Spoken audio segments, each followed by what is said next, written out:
3. Oh, sorry. Oh, God, you're right. Okay, sorry. Okay, go ahead. Out of all the times we tried to start the show and you fucked it up, that was the funniest. Easily. Sorry. You're leaving that in the edit, yeah? 100%.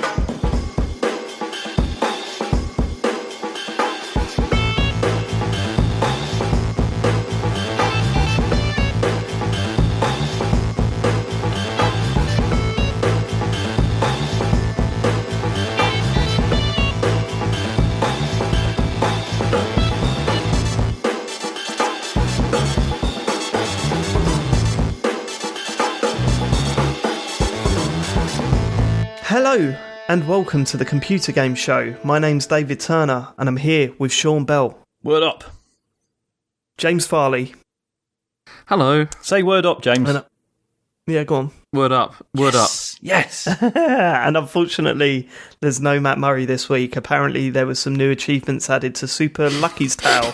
So he'll be doing them for the grand total of 17p. Good luck, Matt. Good luck. Sorry you couldn't be with us this week. Our Patreon producers this month, to give them a shout out right at the start of the show, they are Aaron Patrick, Simon Nelson, Tom S., Jack Oven, Moomin Biscuit, Richard Sawyer, Dave Ernsberger, Colin Brown, Gazman, Gabby Pereira, Fuzzballs, Jill Fridge, and Sluggish Bubble. They are the full Nels crew. Thank you so much for your support, and you can help us out. Keep the lights on, is what the other podcasts say, over at patreon.com/TCGS, various tiers, get bonus shows, get live talks-overs, and of course, you can go full bloody Nels. That's the crew. That is the crew. That is quite a crew. I'm quite happy with that. It's a squad. At some point, we're gathering somewhere and going to space. We're going to build a rocket and we're going to go and colonise Andromeda. You've got experience in that, haven't you, James? You could do all that. I wouldn't go, it's rubbish. I'm sorry. My face is tired. Right, okay, let's get straight into the feedback then, Sean. Actually, before we do that, It's quite interesting because Matt is genuinely quite ill. I say genuinely. In the same long explanation about him being ill, he put, "It's a shame because so much of the feedback is directed at me. I guess I'll have to deal with that next week." And I just thought that is the most suspicious thing I've ever read. Well, Matt must have seen the feedback and thought, fuck this. I'm not going anywhere near this. So to all of you that sent in feedback for Matt Murray, we promise you we'll address it next week, unless he happens to fall ill next Monday again. What were the other listeners saying, Sean? They all love it last week? Yeah, they did. They can't have. It was awful. Oh, I've just realised. Oh, go on. What? Have I got to do the ending again? Well, we'll get to that we'll cross that bridge when we get to it. Yeah. I mean, obviously, we did have quite a few tweets and comments and stuff, just saying like, why was everyone apologising at the end? It was a fucking great episode. Did they? I only saw one that said, "Dave, you were right. It was a poor episode, but it still had some funny moments." And I was like, "Oh, all right." Wait. Also, James, don't ever make a joke like that again. Don't ever do that. Oh shit. And then no, seriously, I just realised again. It's like that's fine, James. But the amount of times you've done that, followed by "I've lost all the audio," seriously, my bum clenched quite hard then. Oh, okay. What was that? Dave, you've got the backup running, yeah? Yeah, I've got the backup running. Well, it's funny. Good. It's funny. Dave's picking on James about this because Simon Moorcraft wrote in. It says another great show last week. Though, was it me or did it sound like Sean was calling in via satellite phone? If so, where was he calling from? Was he on location for one of his secret farming missions, or was it somehow James's fault? Thanks for the pod. Really gets me through hump day, especially in these strange times. Dave, do you want to explain to everyone what happened last week? Yeah, I don't know what happened. My laptop said it overloaded with about 20 minutes to go, so we had to switch to the backup recording for the last 20 minutes. But now you know why we talk over Sean so much. Because we could barely fucking hear him. So that's what we're hearing via Discord. But do I sound shite on yours? No, you're right tonight. But Okay. you were last week, yeah. It was really bad. Oh, It was really flaky. I've noticed that James is quite delayed as well, so, there could be an issue with James just sounding like his comedy timing is off. I can assure you his comedy timing is never off. He's always bang on with the beats and the flow of the show. But it just seems that way because of Discord. But yeah, sorry about that. That sucked at the end of last week's show. Apologies. It's all right. Thomas Griffin says, "Hi guys, in regards to the, quote, rubbish swimming bit in Resident Evil 4, is Dave thinking of the rubbish swimming bit in Metal Gear Solid 2 where you have to swim around with Otacon's sister? This moment jumped out at me when Dave said it, because Metal Gear Solid 2 is my favourite game of all time, but even I could admit that the swimming escort part is truly abysmal." I think you might be right. You might be right then. Is it I remember it being the president's daughter. But isn't the premise of Resident Evil 4 that you're going to this place to save the president's daughter? Yeah. They've that's both the idea, got yeah. escort bits. It's just that in this instance, you might have conflated. I don't know. Weird. Could you imagine if I mashed two games together? I remember it being in this bit where you had to swim under... This is going to describe every video game ever. But you had to swim under, like, some blocks and then pop up the other side. Yeah, no, that's every video game ever, isn't It it? doesn't help. Yeah, I remember a bit in that game where you had to shoot something and you had to aim for the head. I can't remember if that was Metal Gear. Is this Solid Resident Evil or- 4 or Metal Gear Solid? Don't know what happened there. It's Motle Could be Gear either. Solid. It went wrong. That went wrong. I don't know what. Well, again, we've already got the title for the show this week, Motle Gear Solid. Okay. James, you just come out with them like constantly. I love it. I love it. Dean just says, the last two shows have been incredible. Please don't change the format. I mean, the format hasn't changed. It's just our execution of it that's been We're never going to change the variable. format. Do you know getting how many sloppier though, requests? isn't Yeah, it is. It certainly is. Do you know how many requests we get to change the format of our show every week? Like, it's nuts. Oh, wow, guys, look. We've had the best downloaded show of all time. Like, look at this, it's brilliant. Oh, we've got an email saying that it's unfair and we should change the format. Something's got to be done about the Game of the Year show. I've heard that so many times. Yeah. Fuck you. This next one comes from The Investigator, which I assume is supposed to be the investigator, unless it's a joke that I don't get. They say, I couldn't sit by and let Matt's go-karting skills be ridiculed last episode. I saw him tearing up the track once. The staff stopped him and said, no professionals here. When he informed them that he wasn't professional, they said, well, you should be. I mean, that says it all, really. Well, thank you for that. That made me laugh. Christian No Baker comment. says the Indiana Jones game that David is thinking of is Last Crusade, which came out about 3 years before Fate of Atlantis. He was about 3/4 through. Fate of Atlantis is the all-time best indie game, by the way. Oh, wow. Three quarters through. That's okay. That's good. That's pretty good. Yeah. Would you ever go back to it, Dave? Would I go back to that game? Would I do a stream of that game? Probably. I'd probably do that. The nostalgia, I reckon, would be pretty strong. Because I remember that quite vividly, that game. I remember the boxing thing.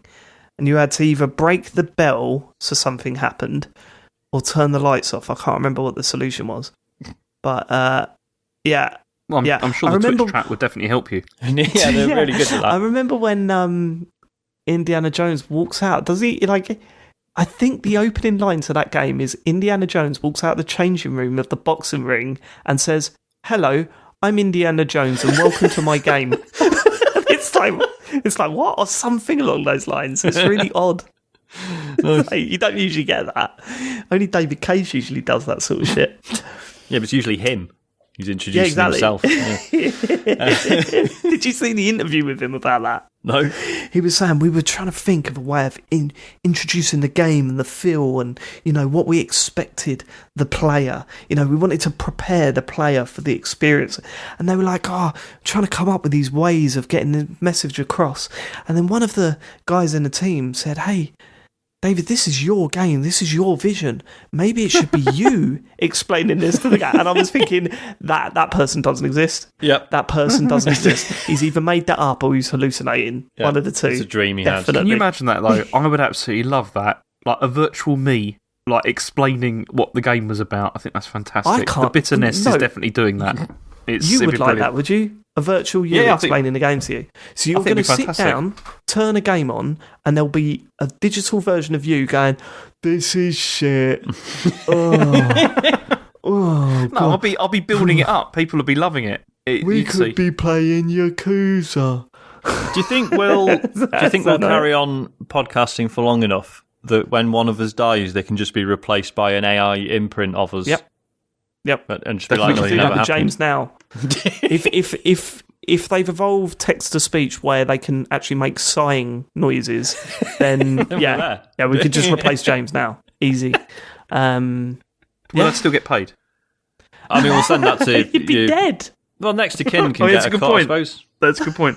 Because Jen's got to sign off the license, right? She's still got the legal rights to your persona. What? She doesn't own him, Sean. That's not how life works, is it? Yeah, when he dies, she owns him. Well, yeah. She won't my estate. Get your will sorted out, Sean, mate. Yeah, I am genuinely going to send a contract to Chen. I'm definitely going to do this. I'm going to write a contract for her to sign that says that I own the rights to the image and of James Farley. Unique charisma. The represent. Your image rights and voice. I want your image rights and voice when you die. Can you put that in your will? Have you got a will, James? No, I haven't. Have you really not? Have you? I've got nothing worth giving away. You know. No, but aren't you supposed to do one the moment you have a kid? I'm pretty sure you're supposed to do one. You got kids. I suppose. Yeah. I mean, I haven't either. Like, I'm not being high and mighty, but we have spoken that. Like, it's one of those things where we've looked at each other and went, "Oh yeah, we've got to do a will at some point." I'm pretty sure you're supposed to do one the moment you have kids, right? Okay. But yeah, because it's like, I haven't got anything worth giving away. You literally have the most precious things in your life. Like, what happens to anyway? Well, no, because that's you can set up like guardians and all that kind of thing. Okay, fine. For kids, but surely, if you don't have a will, then everything goes to your parents first. Well, where there's a will, there's a way, though, Sean. So you know what I mean. To get the will down, that's great. I'll let that hit later. That was Jamie Kennedy. James, get a real will written, and please put in that will that you leave your image rights to you. Yeah, your image rights to me. I mean, please. Farley, cover your ears. If we've got all the rights, can we put him in pornos and stuff as well? Well, we could do anything if we got all the rights. Onlyfans.com. You know, it's money on the table. Money on the table. Sorry, James, we're finished now. Can we deep fake him and then put him on Cameo? And then taking the cash. Yeah. You'll be dead. What do you care? Yeah, it doesn't matter. You don't have to do anything. Yeah, if I'm dead, easiest money you've ever made. Whatever. I mean, the joking answer would be, "Oh no, I don't want that, David," and then we have a bit of back and forth. But let's get straight to the reality of the situation. You'll be dead. You don't care. Let me have your image rights. Yeah, but the kids might want them. They might want to do something. That's true. That means the kids might have to be subjected to videos of their dad doing all sorts. You imagine that? One of the kids getting a picture printed out of James, like my dad, so I could put it in a frame or whatever after he's dead, and I send him a cease and desist. You'd be like, them take like Rachel taking you to court, you know. I think here's listen. I would like the the jury to listen to episode 268 of the Computer Game Show, where James finally gets his will written and agrees to give the rights to me, David Turner. Thank you, because I'm also the lawyer. Sean in that courtroom, absolutely, for sure. I mean, this is because this happened with it was Frank Sinatra who sort of pioneered this, basically copywriting his own. Image and everything. Podcast hosts images. Yeah. Oh, he copyrighted his own images, right? Okay, yeah, because apparently he was infuriated when he found out that. So Bela Lugosi, who played Dracula, I think, in a film, and that sort of image of Dracula became the stereotypical vampire and was used everywhere. And Frank Sinatra went, right, I'm not having that fucking happen to me. So basically, Farley, that's the level you need to be thinking on at this point. Yeah, come on, James. Okay. Give me your rights. Think, I'm as important as Frank Sinatra, chairman of the board. It's time to. I mean, if I was going to give them to anybody, you are the last person I'd give them to, Dave. There's no way of giving them. Yeah, because you do all sorts with it. Exactly, but you know what I do with it will genuinely be funny. It'd be funny, but I don't think it would not be respectful, though. Could we start a Gorillaz-style band, but it's just all James? Who cares about respect? Once you're dead, you're gone, aren't you? It doesn't matter. I know, but I've got to think of my family and like the impact that's going to have on them. Oh, they'll be cracking up. The stuff that I'll send them, the T-shirts and all the merch, they'll get free merch out of it. They'll be loving it. I mean, And maybe they'll be wealthy. you could do a deal. They get like merchandise, percentage of that. Okay. We'll work out. You know, before we recorded, and I said, "Do you think this will be like when Matt wasn't here last time and we go off the rails?" Do you think we've achieved that already? Because I do. I think we're on our way. Okay. Michael Microwave, which is an incredible name. That's all right, chat. How far is this going to go? So we got a load of messages, obviously, about the revelation that Matt just eats hunks of butter with his fists. Michael Microwave says, all right, chaps, humans, probably most animals, prefer a mixture of nutrients in their food. Some of the most Moorish foods balance carbohydrates with fats in an equal ratio. See cheesecake. Jam on toast is carb on carb. Sugar is a simple carbohydrate. Adding butter balances the carb with fat, so it's more delicious. Peanut butter, with its high fat and protein content, is the perfect topping for a slab of carbohydrate, even if it's not technically butter. That's fascinating. That's but you've science, also mate. called yourself Michael Microwave. So pardon me if I don't Google that to try and see if that's true or not. I might have to pay £8 to change my gamer tag. To Michael Microwave. Michael Microwave. But that's already gone. The moment this episode goes up, That's true. That's gone. That's true. Luke Summerhaze says, what up? It's your boy. First off, I really dug the most recent episode. Sure, you're all a bit out of it, but I was barely laughing at points. He says, this is horrendous. When Matt was talking about eating butter, at first I thought it was a bit weird. Then I remembered that when I first left home, I had a phase of eating butter mixed with sugar. It started when I tried baking a cake. Naturally got stuck into licking the bowl out. Slow down just one moment. Yeah? What do you mean, how would you do that? Okay, no, because what I'm wondering is, does that mean you're getting like a cake of butter? Well, and then let me finish the story. No. Dave wanted to know what I was thinking, Okay. and I'm just thinking, you get the butter, and then you just like dab And it then you into get the sugar, and then eat it. Yeah. No, it's worse than that. Or is it like mixing it all together? Yeah. What's the deal? And now I think we're about to find out. Yeah, it says, it started when I tried baking a cake and naturally got stuck into licking the bowl out, the best part of making a cake. Then it occurred to me that nobody was around to stop me making a whole bowl of cake mix and eating it raw. Eventually, I realised that I didn't even need flour and eggs. At the first stage, butter and sugar, it's already delicious. I could just mix that up and eat it whenever I wanted to. And I did. Appreciate y'all.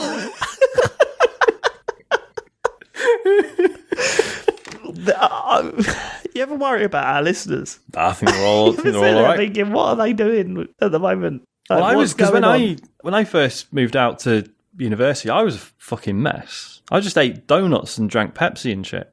Because it wasn't even that I couldn't cook. It was just like, no one can tell me no. Fuck it. Still do that now, Sean. It's the same. Hasn't changed. When I first started living alone, I was like, I could just go down the off license and get some cans of beer, and no one's going to judge me for that. Yep. What time they'll Call open the in cops, about? see what happens. They'll be open at 9:30. I'll pop on there. Okay, yeah, good. This last one I don't really understand. Well, I mean, I do understand it. I just don't understand why they're angry at us. Miller says, butter plus bread plus cheese. Apply heat. You get a grilled cheese sandwich, you knuckleheads. Butter plus bread. Was plus anyone cheese, disputing that? Apply heat. I don't think anyone was. I don't know what their point is. But Miller, what the fuck are you talking about, mate? Miller, if you've heard the show before, I assume you have, you'll know that we're open to be shouted at and pointed at and laughed at when we're wrong. What is that? What does that mean? Butter plus bread plus cheese. Is this because we were saying... You get a grilled cheese sandwich, you knuckleheads. Is this because someone wrote in saying, like, you just have bread and cheese, you don't need butter or something? Because someone did say that, but it wasn't any of us, was it? I think we were all saying you have to have butter on cheese on bread. Yeah, but that doesn't even work. And yeah, I don't know. Do you think we're going to get... Do you think we're going to get an email next week that says, mincemeat, tomato sauce, spaghetti, apply heat, spaghetti bolognese, you knuckleheads.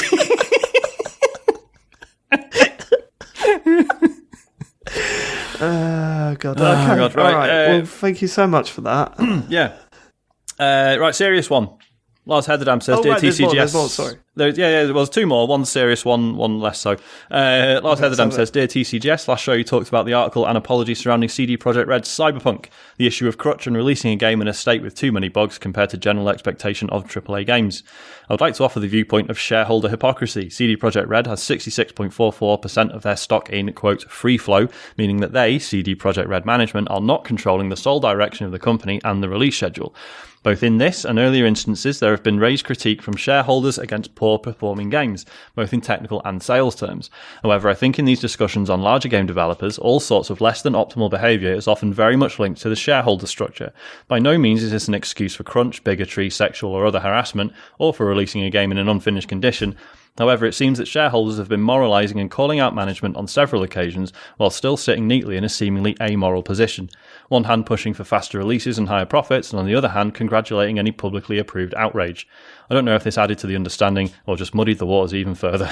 Thanks for keeping us listening. No, I don't think... I think we have certainly mentioned that in the past. Yeah. Shareholders, investors, so on are just as to blame as developers and publishers themselves. So yeah, we've mentioned that before in the past. It's hard to go into too much because we don't know anything we don't know about the specifics business of it or who's put pressure on who or what have you. But yeah, because it could just. No, so we have to take, we have to talk as if, the reality is we don't really know everything that's going on.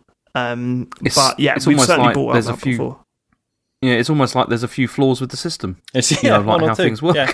And as we were saying, the frustrating thing was that, like, having sold as well as it did, like, they could have just given it another 3 months. So whether it was CD Projekt Red's management or the shareholders, they still would have made a fuck ton of money. Like, another 3 monts would not have. Yeah, remember they're down on sales as well, because had they have released it in a better state, they wouldn't have had I don't know how many people refunded it, but I'm assuming more than one. So and B, they'd be on the PSN store right now, and people who've got a PS5 are desperate for something to play. So it's it's a tough one. Yep. Right, Sura says, "Hi, sorry if this is long. I'm a new listener, and I don't know if I don't know everyone's names yet. Oh my god, I'm so sorry. I'm so sorry. Look, we're fully aware. If anyone's listening, if anyone's a new listener, and you've got to the point where you're listening, you don't know our names and stuff, right? I really do apologise by how much of this show is in jokes, back references, and office quotes, right? I genuinely, I do. All I'll say is what I tell everyone. Just give it about a month, and soon enough you'll start catching on to the weird shit we're coming out with, okay? I mean, you don't even know about James shifting time to suit his child's birthday to suit his lifestyle. There's stuff like that you don't know about. It's complete fabrication. Do you think we need a fan wiki? Well, I mean, it's interesting you should say that, because I'll finish reading Zora's email. And, okay. They say, unluckily, the first episode I heard had someone singing about mince pies. I'm glad it quickly became clear that this would never happen again. Why does your logo look like the tops of 4 colouring pencils? I listen to some older ones that talk about games I like, and I have handy information for my fellow new listeners. The story, it's a series of bullet points. The story behind the full Nels tier is a boring story about stubbornness, followed by a sad story that proves one of the guys should never be allowed to write emails. One of them is okay with mailing used cereal to a small child. One of them almost... No, that's not technically... I suppose he was okay with mailing it, but then I was okay with receiving it and giving it to my child.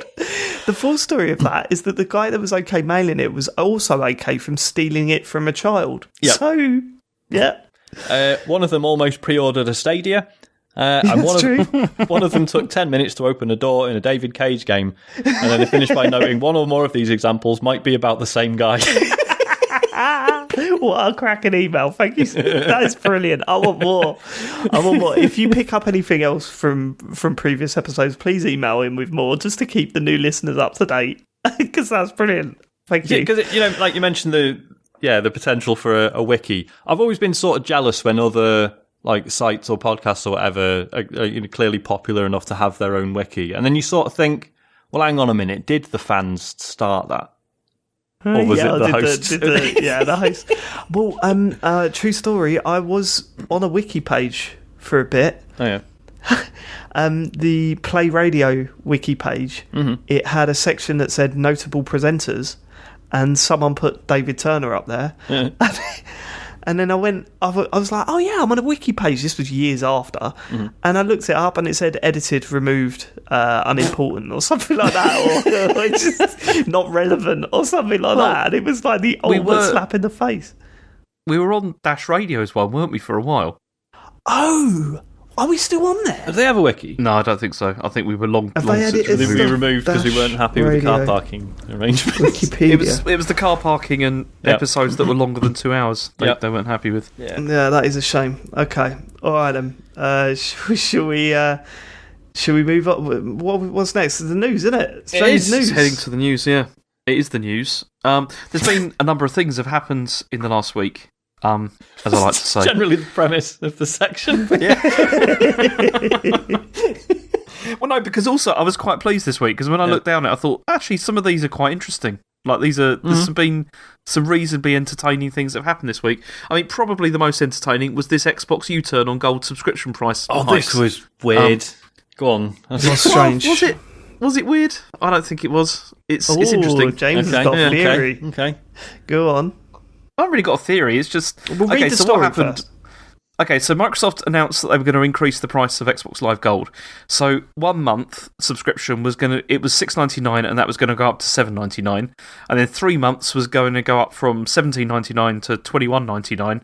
But the big one was the 6 months, which was going from $29.99 to $42.99, which is a pretty big increase. And so there was a bit of a backlash about this. I mean, we talked about this. Did we talk about not on the show? Was it? This is just in WhatsApp. No. We were talking about it, where it was like the general consensus was this is to try and get people onto Game Pass Ultimate. Mm-hmm. This was like trying to push people onto it, because you'd be looking at this and thinking, okay, well, Live, Gold is costing me this much. It's only a bit extra. I can get Ultimate and I get Game Pass as well. But people were still not happy about it at all, because when I say people, I just mean people on Twitter. Started getting angry and sort of shouting about stuff. Well, don't they count? The price. Well, no, of course they count, because they're right. I mean, it's ridiculous. I mean, the price hike was deemed to be excessive. And then also, as Dave, as you pointed out, there's also that whole thing about free-to-play games still requiring gold as well. So you've got a situation where if you wanted to play something like Fortnite on Xbox, it would cost you like $42.99 for 6 months, as opposed to nothing on any of the other platforms. So that all of this fed into like a general feeling of anger and unease, which is especially interesting because there's been over the last couple of since the beginning of this generation, really, and before, there's this idea of like, Microsoft being the consumer friendly, they're trying to do all these things to get people in, and then suddenly this happens, and people are like, whoa, where did this come from? Yeah. So it's, I mean, do you want to hear the statement? Because Microsoft obviously U-turned on the whole thing. I mean, should I read you what they said? I didn't expect them to U-turn. I was really surprised when they U-turned. That's a weird thing for a company to do, I think. Yeah. Unless it was planned. So this is what they said. They said, we messed up today and you were right to let us know. Connecting and playing with friends is a vital part of gaming, and we failed to meet the expectations of players who count on it every day. As a result, we have decided not to change Xbox Live Gold pricing. Then they also dealt with the issue of free-to-play, where they said, we're turning this moment into an opportunity to bring Xbox Live more in line with how we see the player at the centre of their experience. For free-to-play games, you will no longer need an Xbox Live Gold membership to play those games on Xbox. We are working hard to deliver this change as soon as possible in the coming months. So, yeah, I don't understand so presumably then, you can play Halo Infinite on your Xbox without having Gold or Game Pass. How do you mean? You mean in the future, if it's a free-to-play one? Yeah, well, no, we know it's a free-to-play. The multiplayer to Halo Infinite is free-to-play, yeah. So you can play the multiplayer to... Yeah, right, that's interesting and also worrying. Why? I mean, because I don't want to buy new helmets. Like, you know what I mean? I don't want to do that. It's very odd, because, right, I get... the backlash. I know, like, for us in our ivory towers, we're like, well, why wouldn't you have Game Pass Ultimate? But the fact is, a lot of people are skint, more so than ever at the moment. And if you own like one or two games that you still play regularly with friends, you don't, and you are skint, you don't need the cost of Xbox Live Gold going up. No. On the other hand, what did Microsoft expect the reaction was going to be? Like, I don't know. they can't have been what I'm surprised at. Yeah. I mean, I'm just surprised at how much they increased it. Like that's like normally, like when Netflix or whatever does this, it's usually like £1 or something like that. But this is £1, ridiculous. That is £1. No, not for the 6-month one. The 6 month. Well, no, obviously because it's over 6 months. yeah, I know, but it looks obviously. I know, I understand that, but it looks worse if you just look at the headline. I think it's because with something like a gold sub, it's much more standard practice to buy 6 or 12 months in advance. Yeah, exactly. Because you used to only be able to buy it for a year. Do you remember? Yeah. When it first came out, you bought a year. Was it. Whereas Netflix, everyone pretty much just understands that as a rolling monthly thing. So yeah, putting Netflix up by £1, no one really clocks that's an extra £12 a year.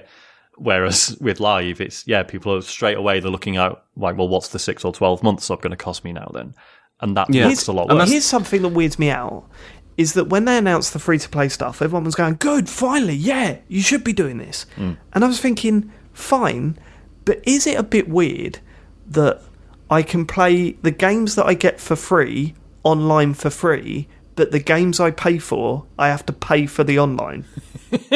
When you think of it that way, you're kind of like tax on stuff that you paid more money for. Yeah, the whole idea of playing games online now is just bizarre.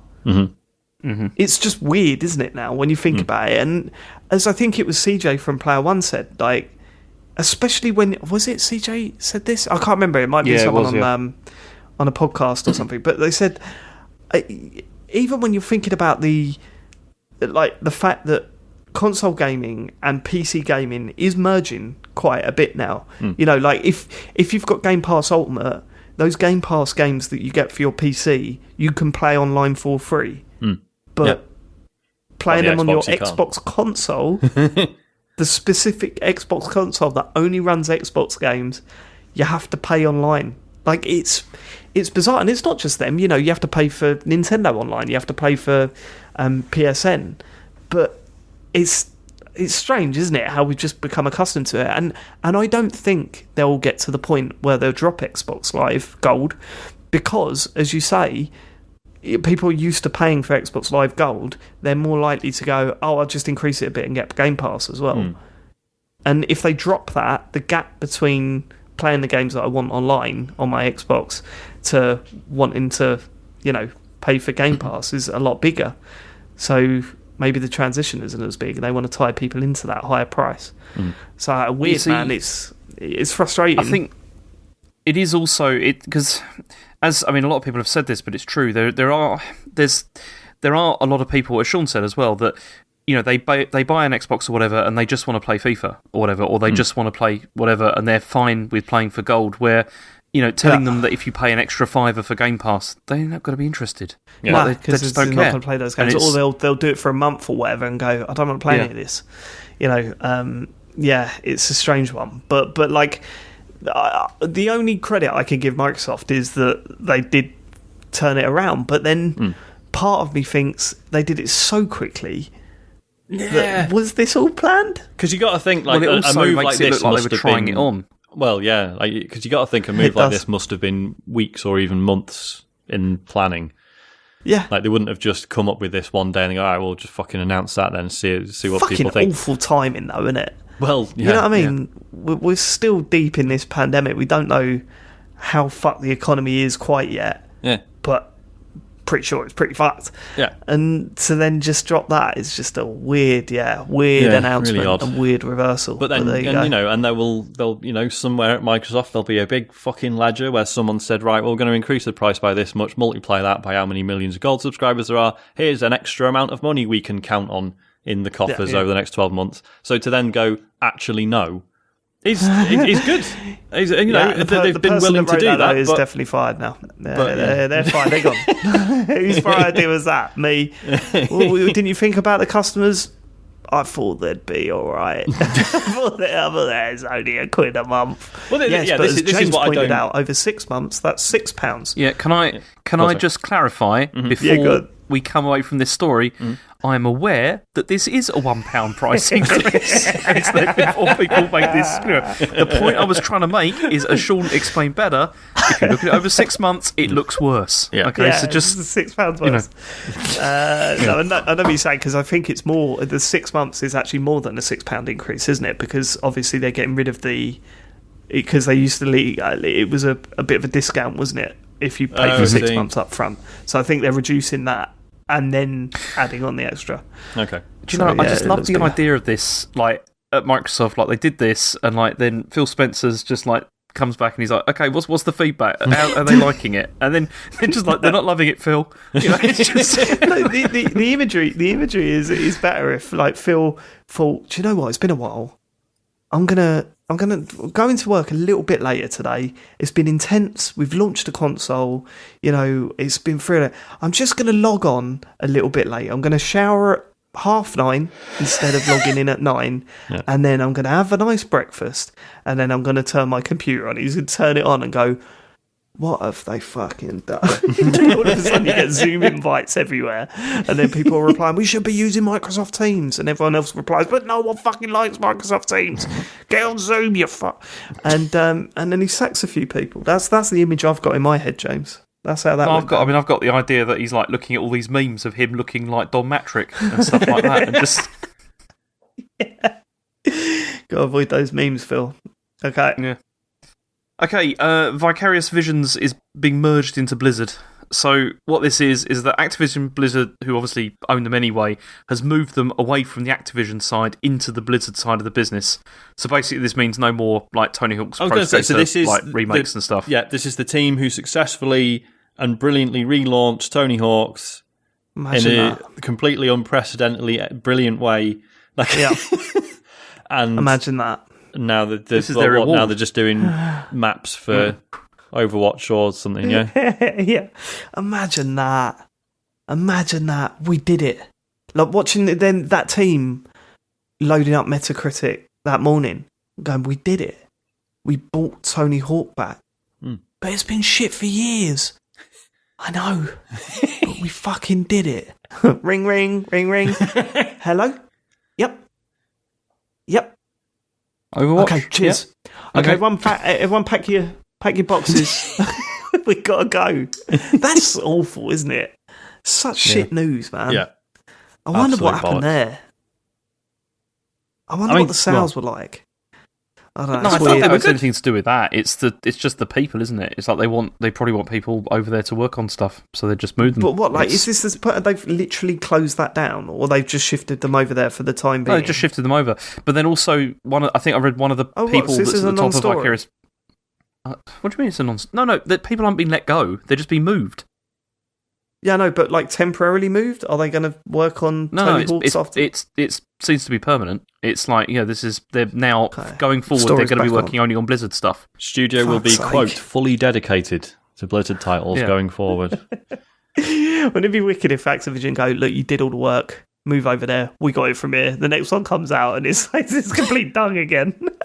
Because it's normally like the other way around, isn't it? Like, you work on the stuff you're not so keen about to eventually get to do something slightly unusual that you really give a shit about. Whereas this is like, you brought Tony Hawk's back, well done. Now you can just be another team that churns out stuff for all the other... Yeah. It's the wrong way round. We need a kooky character from Overwatch, yeah? Yeah, we need some phrases. Get right in. I guess I got shot in the head. Ah, great. Stick him in Overwatch. Fits right in. I thought, is Overwatch still big? I don't know anyone who still plays it. Yeah, no, it must be. I'm just guessing. But it feels like the last, they did the big, like, worldwide tournaments and stuff. I've not heard anything about them, and I suppose COVID. I think, I don't know, there must be a reason why big worldwide tournaments aren't I just said happening in those huge stadiums. Okay, look, it's online, Dave. You can play it on the internet. Okay. It's fine. Okay. All right, but you got to pay for it, haven't you? If you're playing on Xbox. It's £6 a month. That wasn't even a joke. Go on. Okay, a scalper bot firm has claimed it secured 2,000 plus PS5 orders from Game in the UK. So what this was that Game made a new batch of PS5s available on Tuesday morning. This is last week, with loads of people obviously waiting in the virtual queue, which I know you've done, Dave. However, they all sold out in 10 minutes. They were all gone. Mm-hmm. And then people were claiming that they'd secured like dozens of them using this bot software that's called Carnage. And then Game have put out a statement. This is what they said. They said, PlayStation 5s continue to be in very high demand, and that demand far outweighs current supply. We have strong measures in place to help ensure that our one per customer statement is maintained to allow for as many individual customers successfully purchase as possible. All pre-orders are subject to automatic checks, and order updates such as cancellations following these checks take place after a customer will have received a valid order confirmation email. At the present time, these orders are still pre-orders, and as such, no payments have yet been taken from customers. This is terribly written. Payments will commence once our order checks have been completed. Take that, Game. Yeah. But anyway, so apparently this thing called Carnage Bot, it launched in September last year, and it was usually used for... It's usually used for targeting footwear and Disney merchandise to resell for profit. That was the idea. Go on. And, yeah. What do you mean? Go on. Why were you laughing at that? Well, no, it's just weird, isn't it? It's just, I don't know, them being used for gaming. I don't know, it's just odd. It's got, in terms of trainers, man, launch for trainers, high items, limited Nike trainers or whatever are worth way more than what you could get for console on the second-hand market, I'm telling you, man. It's nuts. Okay. So, yeah, go on. I've embarrassed myself there, yeah? No, not really. I think it is important to note that fucking hell, the trainer community is just as crazy as the video game one for sure. The trainer, is it sneaker? I don't know. Sneakerheads. I don't know how they talk. What they call themselves? Sneakerheads. Sneakerheads. There you go. Shout out to Sneaker Boys. Yeah, but did they get Stock Informer's forum shut down as well for like toxicity? No, you're right. Happen? They probably didn't, did they? I think we've beaten them, guys. Come on. This has been it's been a crazy week, and I've found myself deep within the stock tracking community, more for the drama than actually getting a PS5. I mean, genuinely, I've got my Xbox. So I'm happy with that. I really want a PS5. You know, I'm not going to act like I don't want one, but at the same time, I'm not going to get to the point where I'm wrecking my life over it. And seeing some of the people on Twitter and on the forums and the Twitch channels and all that sort of stuff, people what's happened every day for the past week is someone on Twitter has said Argos are dropping at 4 o'clock this morning, somewhere between 3 and 5 o'clock in the morning. So everyone stays up all night, right? This whole group stay up all night just in case it drops on Argos. It doesn't happen. They all go mental at each other, shouting, screaming, calling each other names, right? And then they go to sleep at about 9 o'clock, and then they wake up about 11, and someone will tweet, Argos are dropping tonight between 3 a.m. and everyone's going, oh, well, I've got to stay up again. And it's unbelievable. People are doing that. And, the anger that's coming across, and I get it, right? I get it to some extent. If you really want this console and you're getting outdone by these bots, it's rough. It's really rough. And I really feel sorry for the more casual market, if you want to call it that, where they wanted to get it for their kid for Christmas. And instead they said, couldn't get it for Christmas, but promise you, you'll get it the moment it go back in shops, and we'll get you a PS5, and that'll be your Christmas present. You're getting one or whatever, and then you're logging in and just going, you cannot get them. And I think it's worse now because A, with the problems with getting the consoles into the country, and B, the fact that it's all done online, whereas before it was sort of split between online and bricks and mortar shops. Whereas now the Amazon was crazy this morning. So everyone was waiting for Amazon because they're the biggest retailer in the country. They were obviously going to get the most consoles or whatever. I went to my computer in the morning and I went on the Amazon page to just have a look, and they were in stock. And I thought, holy shit, they're in stock. So I added to my basket, got to the pay screen, and my phone went off with all my stock tracker apps or whatever going, oh, it's in stock at Amazon now. And I thought, I've got the jump on it. So I pressed buy, and then it said something went wrong, and it put me back to the basket. So I've tried it again and again and again, didn't work, right? And then I noticed on Twitter that it was announced that they were sold out already. And that was within 20 seconds of the notifications going out or whatever. And I just thought, wow, that there is no way that hasn't been abused by some sort of scalping bot. There's no way. Like, it's nuts. I've never seen anything like that. And I got a little bit irritated with Matt when he said, they're for sale on Amazon. And I went, yeah, I know, I'm trying now. And then when I didn't get one, he said, I should have just bought it myself. And I thought, yeah, no, it's not that easy, mate. Not that easy. Trust me. So I'm at the point now where if I get a notification on my phone, I'll just go.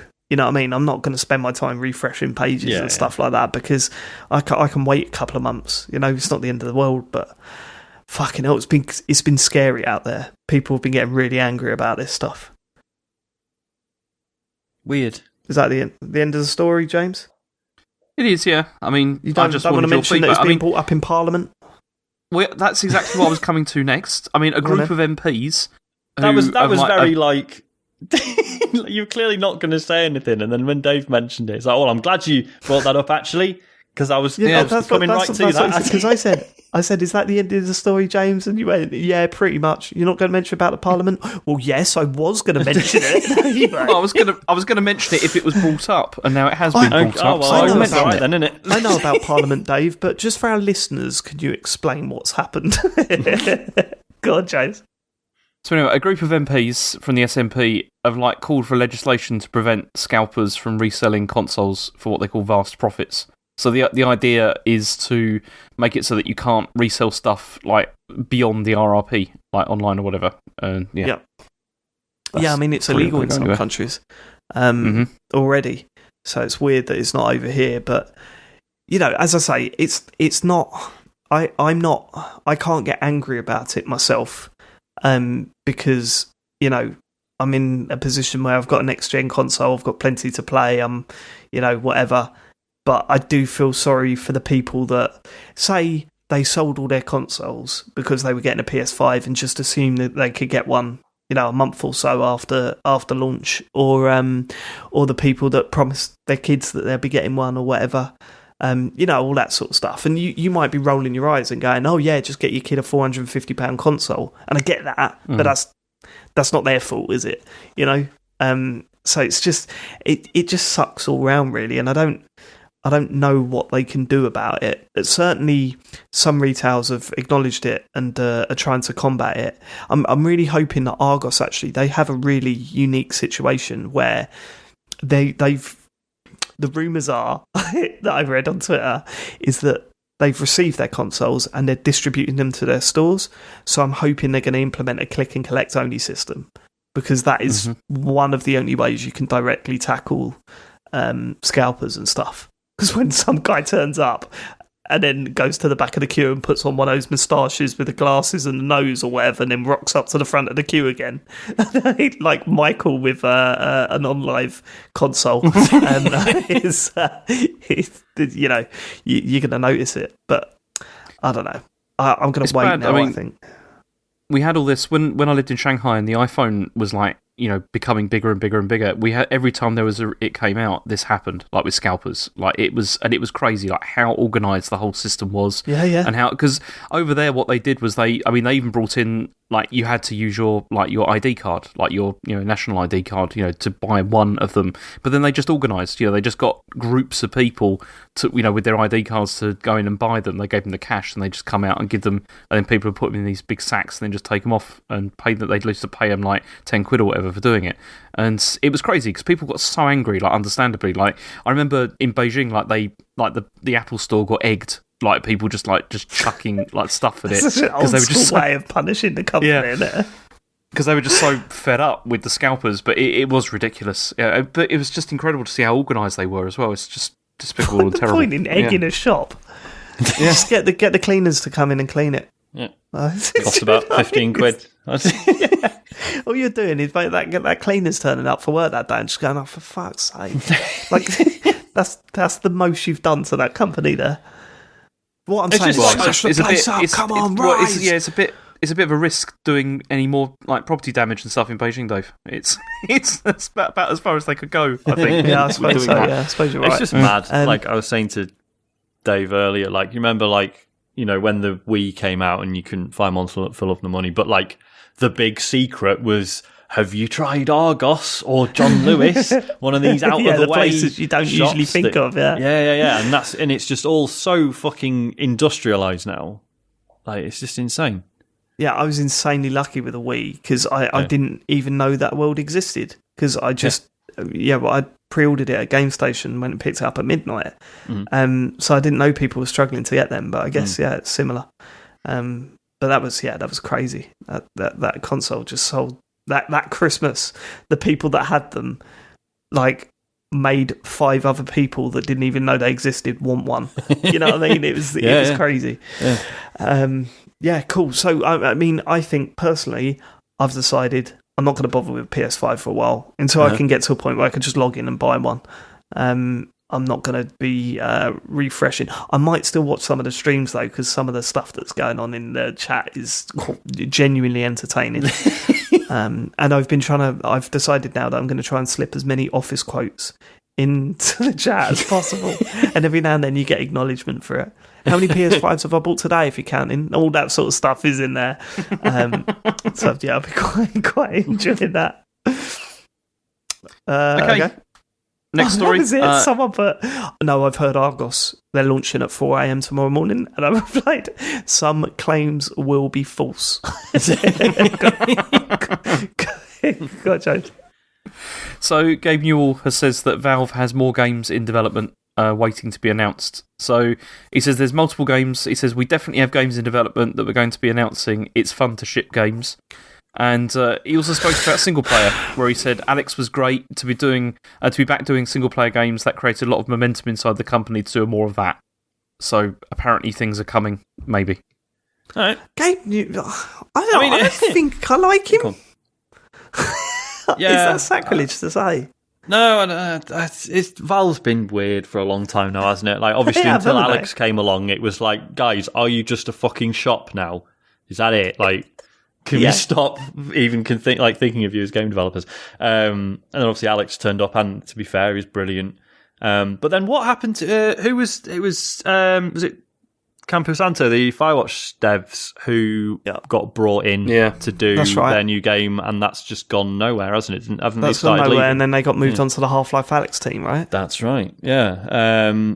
So, yeah, it's like, all right, Gabe, just tell us what you're working on then, mate. Yeah, just show us an actual game or shut up. Yeah, or stop. We're working on something. It's like when you listen to a podcast and someone goes, I'm playing a game, but I can't talk about it yet. Yeah. What is that doing for me? What is that doing for me? No help. Nothing. And someone's going to find a clip of me saying that. But still, until that moment, I'll slag them off. All right. Is that it? Should we move on to the next story? Yes. I don't know. Have you got any more witty banter? Yeah, do you want to slag off Gabe Newell? You haven't really weighed in, James. Did you fucking hate him? I just don't care. Okay, I really don't care. I mean, do you not have love for Valve? No, I do. I really like their old stuff, but then they haven't released anything for ages on a format I can play. So I don't care. It's I mean, whatever. If it's going to be more they VR lost stuff, you as a fan. Yeah, then there's no way unless they can release something on a console that I own or a PC or whatever. Then I don't care. Well, if they release it on a PC though, what are you going to do? Well, no, buy a PC. Well, that's the thing. I don't want to just get invested and like excited about something that I'm either never going to be able to play or is never going to come out. You haven't got the brain to feel excitement, James. So I wouldn't worry about it. You're all right. I feel excitement sometimes. Go on. What was the last thing you were excited about? Let's go. Don't go. It's a dark road to go down. Go on. Well, usually when we get to the end of a podcast, I feel pretty excited. Good point. Anyway, Apple are reportedly planning a VR headset for next year. So this is according to Bloomberg. So Bloomberg have said it's going to be a pricey niche precursor to a more ambitious augmented reality product that would have greater aspirations as a mainstream product. So it's like a prototype or whatever. They're so going it's to do the expected glasses, to be, right? Yeah, something like that. I mean, it's expected to be like higher resolution and more expensive because, I mean, of course it is because anything Apple do has to be ridiculous. But apparently it's going to be lighter because it's going to use a fabric exterior, and you know, like the space they have for like glasses. Such bullshit. God. They're going to be like removing that space. You know, well, no, on like VR headsets, there's like space there so that you can wear glasses or whatever. And so what they're planning to do is they're going to add a compartment so that you can add custom lenses, so you wouldn't have to wear glasses while you're in it. Oh, good, yeah. Oh, Okay. good. That's an extra 500 quid. But but I'm pretty sure you can get custom lenses for most headsets now anyway, right? You can replace them already. I don't know. Oh, whatever. Probably.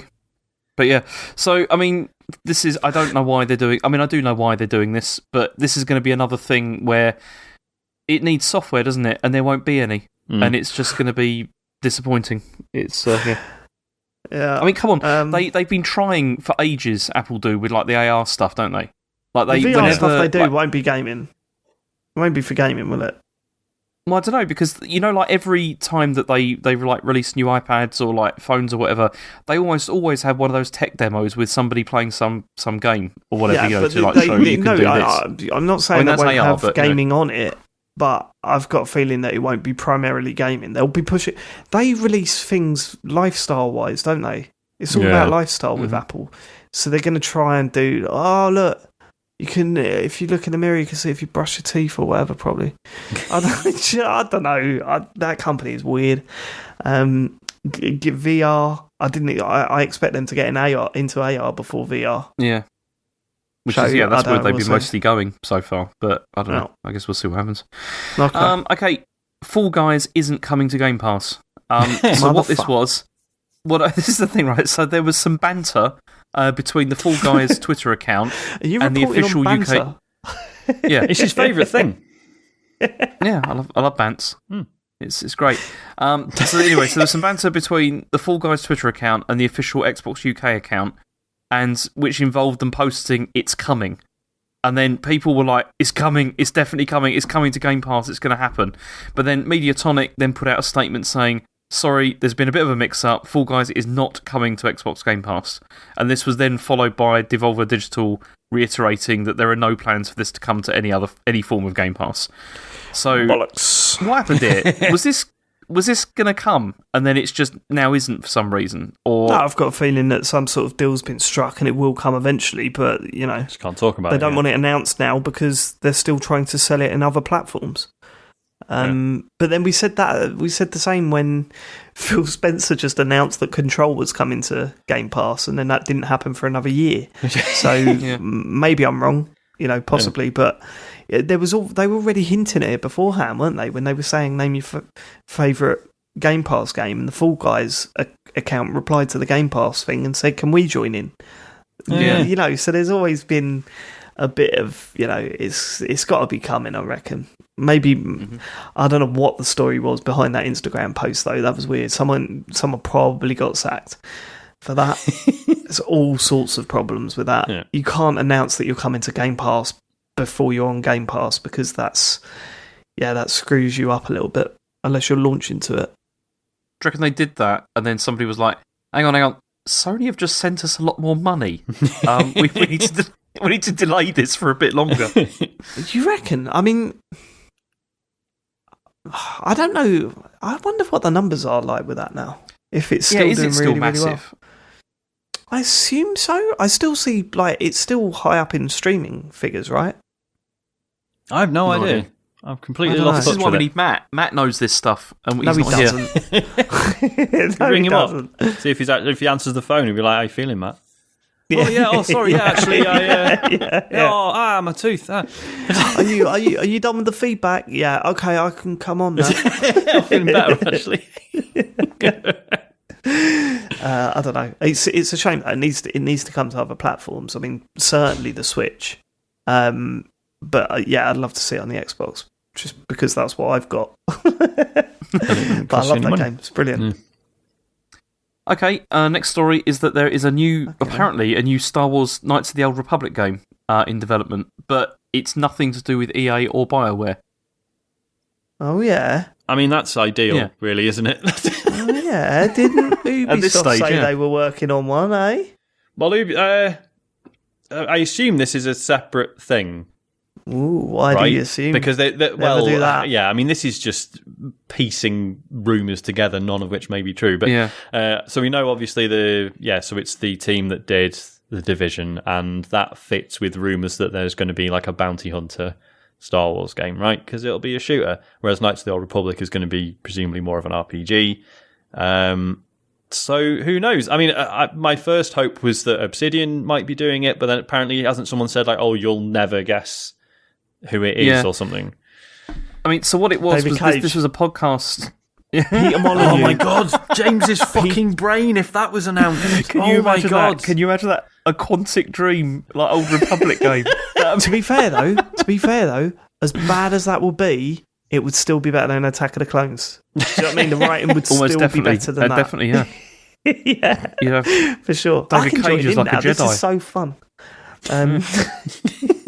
So what this was, though, it was a podcast called Bespin Bulletin, they said, amongst my digging, I heard that there is a Knights of the Republic project in development somewhere.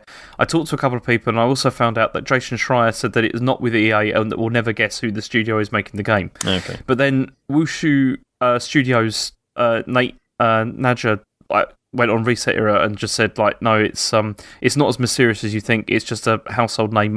It's just not a household name that most people are aware of. So it's not like like a completely out of left field sort of thing. Right. Wouldn't be From. I doubt it. Imagine what From could do with Star Wars. That would be better more than Fallen Order. I'm wondering whether though this doesn't necessarily have to be Knights of the Republic though, does it? It could be like the High Republic stuff. The new stuff that they're trying to push now. I don't know. That's true. I mean, the Old Republic's such a weird setting anyway. It was one of I think it was last month's Kane and Rince Patreon show. Sorry, guys, I'm going to give away some content.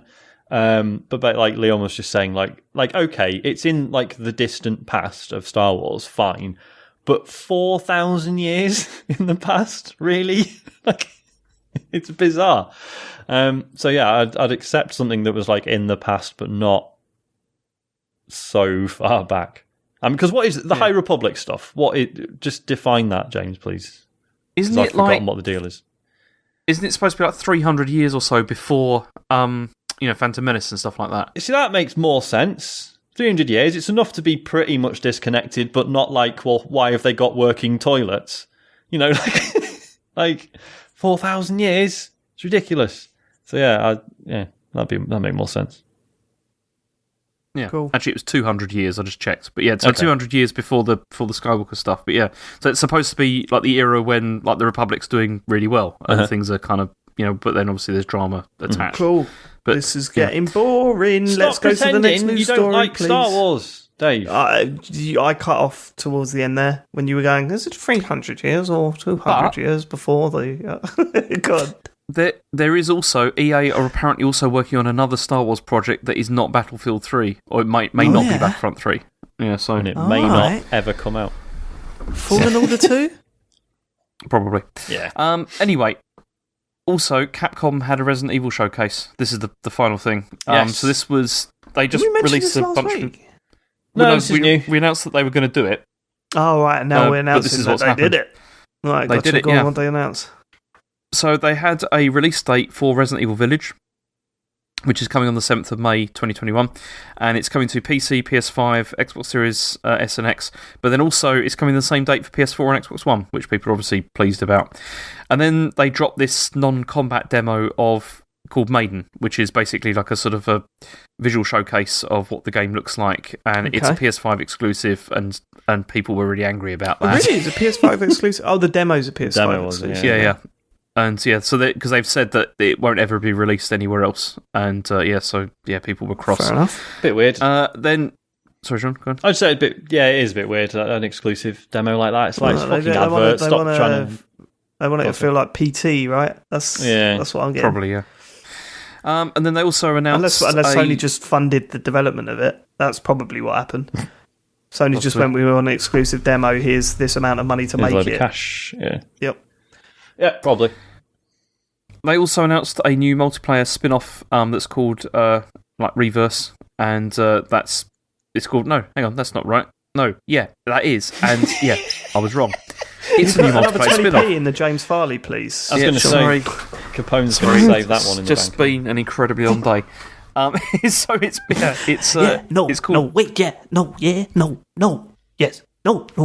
That's what you want. Confidence in your news reading. Good, James. It's a new multiplayer spin-off called Reverse, and so that's already in beta. You can go and try that, whatever. If you've got a PC, I assume.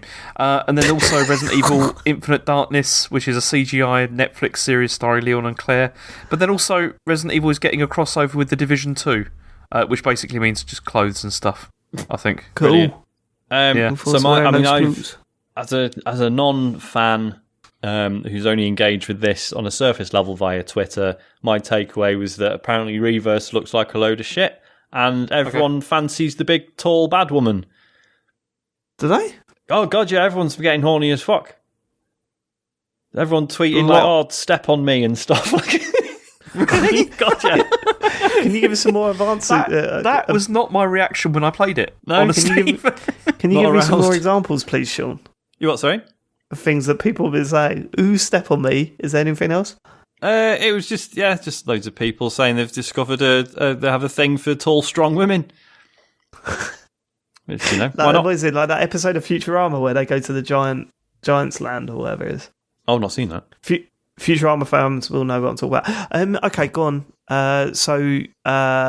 Fine. We don't need to go into the story anymore, but James has been playing Maiden, so let's get into what you've been playing. Let's start with James. And I swear to God, if you turn around and start talking about Nintendo Labo robot to start off with, then I'm going to kill you. No, I structured this so that we can talk about Maiden first. I'm a bit disappointed because I know Matt's played it and he's not here. And so, yeah. I was really disappointed that Matt didn't stream it. Why didn't he stream it? We're going to have to... No, he doesn't want to stream it at the moment, does he? No, I just want him to, though. Maybe I just need to be in the chat and then just having a go at anyone that's acting like a... Just start banning people. Yeah, just say, look, if you stream again, I'll be the mod every single time and I'll just fucking kill everyone. No one wants that, Sean. Me having that sort of power, forget it. Go on, James, what did you make of it? I mean, I enjoyed it. It's very short. It's only about 10-15 minutes long, and it really is just like a graphical showcase, and it does look incredible. Like, it looks scary, really, really good. I wouldn't say it was terribly scary. I jumped once, and that was towards the end. I know, I've seen the gif. Yeah, it was. James jumps in the most cartoonish way I've ever seen anyone jump. Like, every one of your jumps from those streams, you literally, it's like... in a cartoon when they get scared and their arms and their legs spread out as wide as they can and they freeze in the air for about 2 seconds. That's James. That is James. And little lines are drawn around their head or whatever as they're startled. That's James Farley. Go and watch it. It's great. The pad goes up in the air, doesn't it? Instantly. It's great. Did, yeah. And then afterwards I was a bit, because then I looked at it, I was like, oh. Then I was like sort of gripping the pad afterwards, like in this really weird way. Which Does was it do anything a bit odd. with the touchpad? Like the haptics and stuff?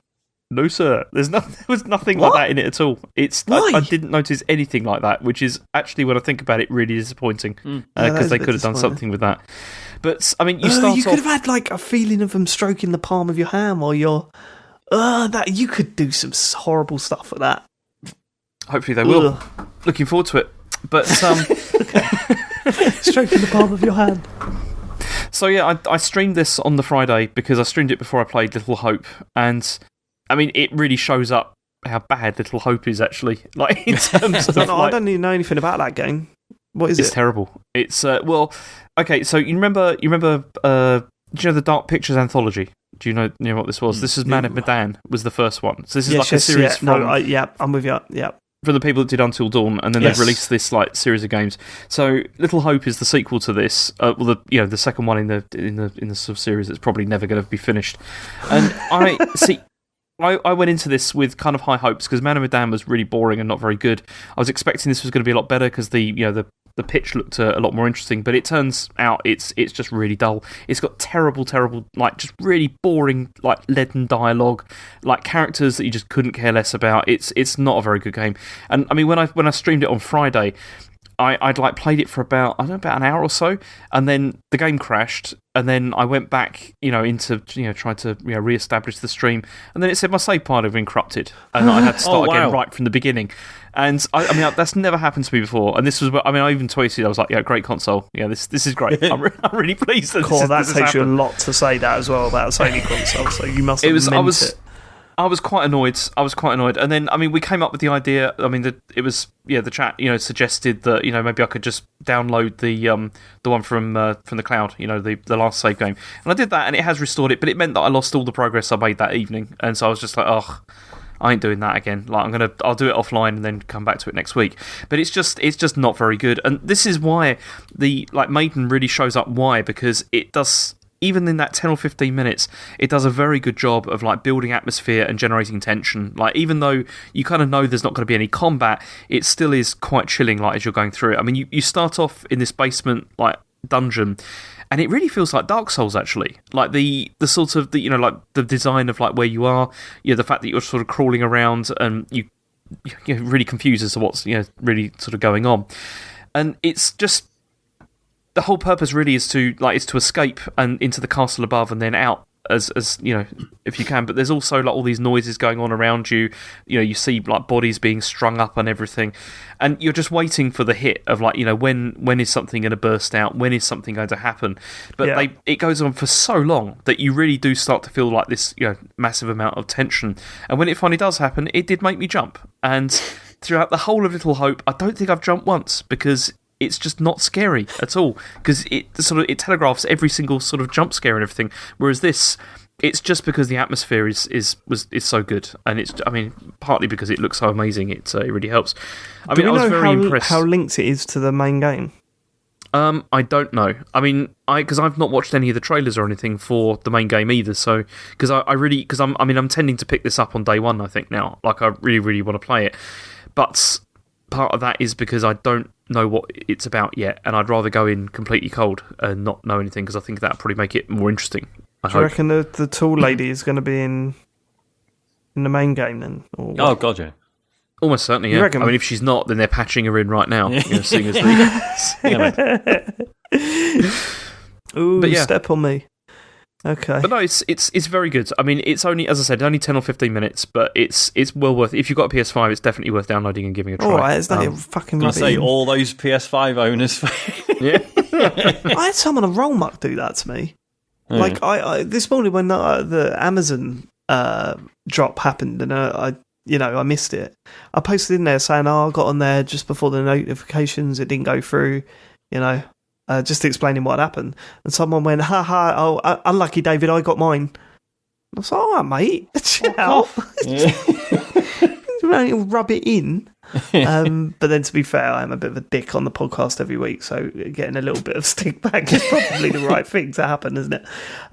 Okay, James, anything else this week? Well, the only other thing I've played, I played more of, what's it called, the Hyrule Warriors, which has been, is great. It's really good.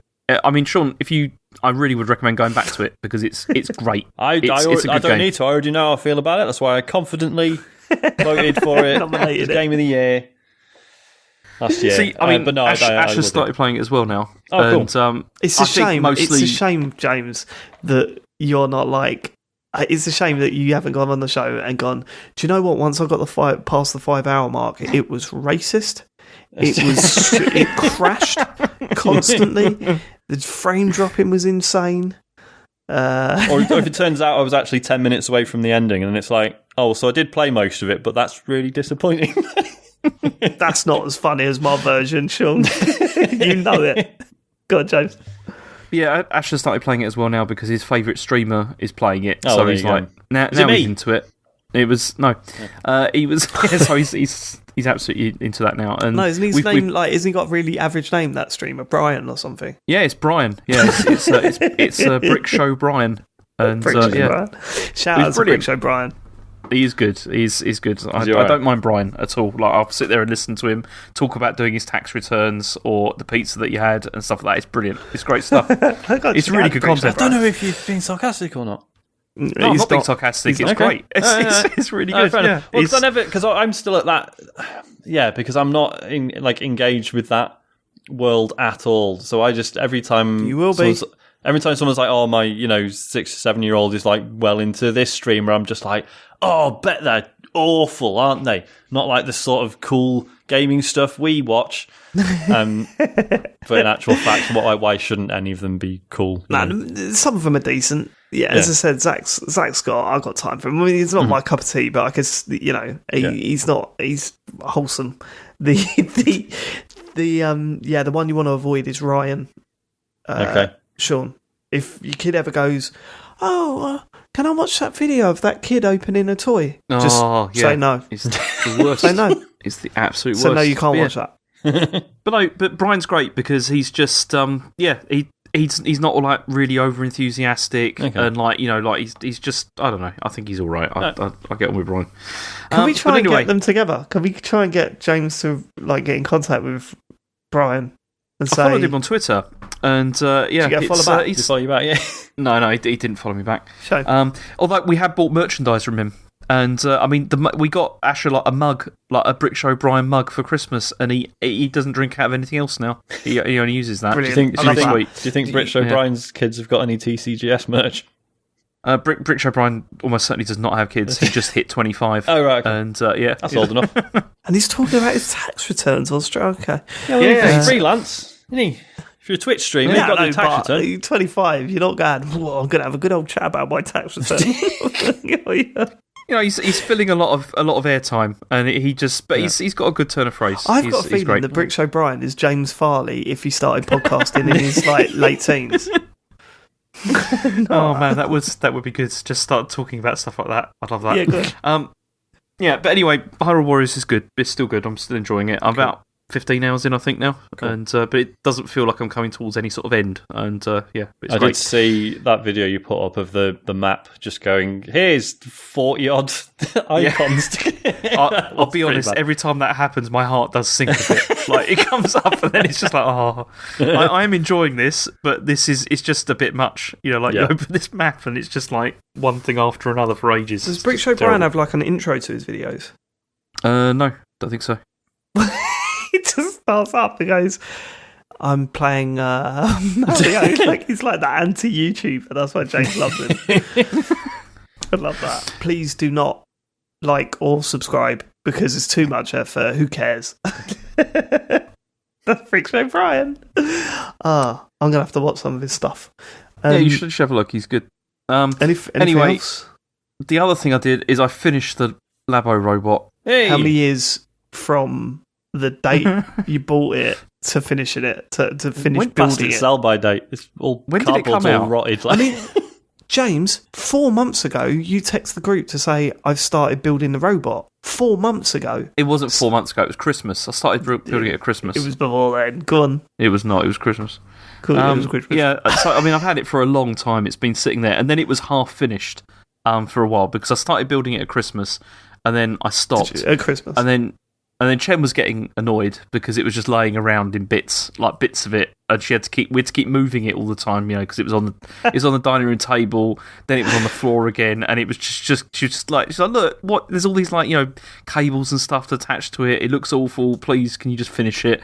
So this weekend I did. I just sat down there and I thought, okay, I'm gonna finish this, and it did take ages to build, but as with all things with the Labo, it is very satisfying to put together.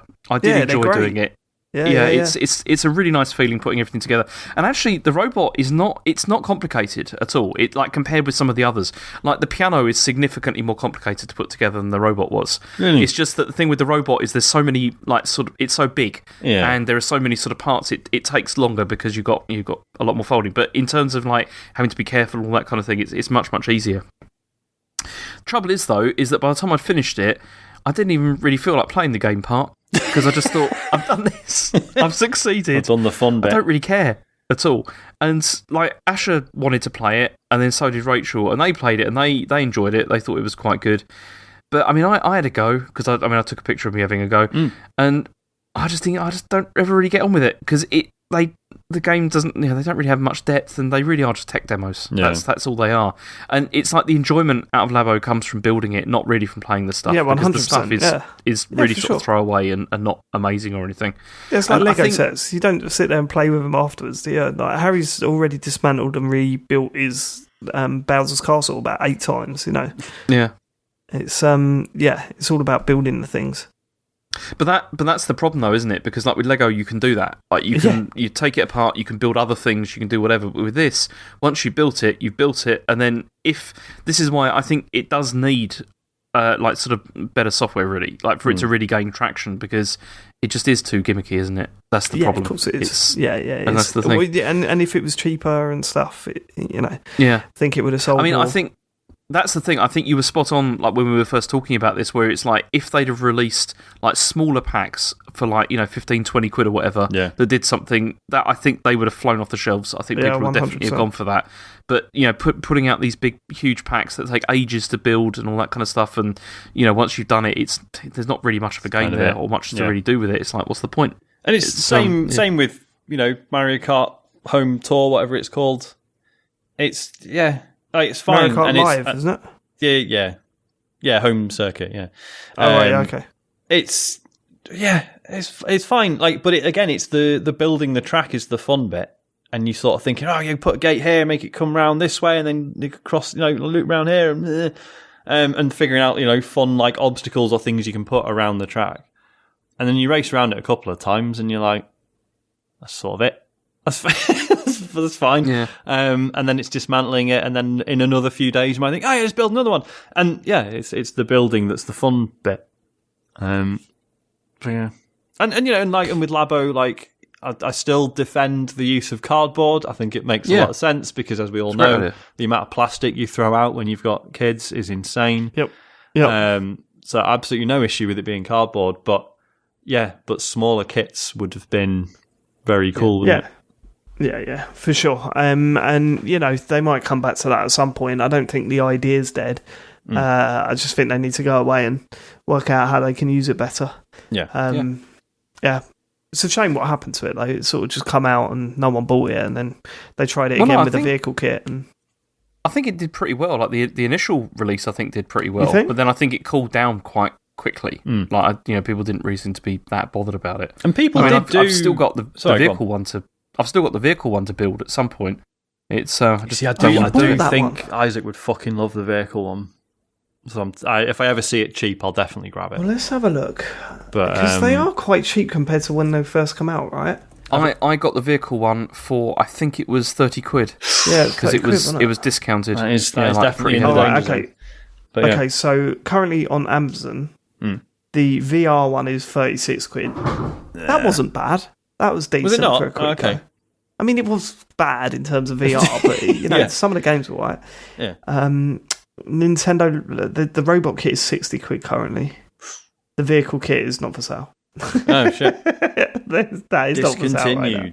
Well, shame. Yeah. Okay. Fine. Anything else? No, that's really it. I've played. I mean, apart from Yakuza 4, I played a bit of, but not enough to be able to report further. So yeah, that's it. Okay. Well, I've only got a few quick games to talk about. I'll start with Donut County, which joined Game Pass this week. Sean, you played this at release, right? I did. And you weren't a fan? Nah. You were sort of like, it's alright, but there was a lot of buzz about this when it first came out. There was so much buzz about it, and it's one of the first times where I was just like, I don't get it. It's fine. I thought that it was quite nicely presented. I thought the dialogue and stuff was quite funny. I just felt like each level just felt like going through the motions until you get pretty much towards the end. And then suddenly it gets really interesting, and then it's like, and then it's the end. Go on.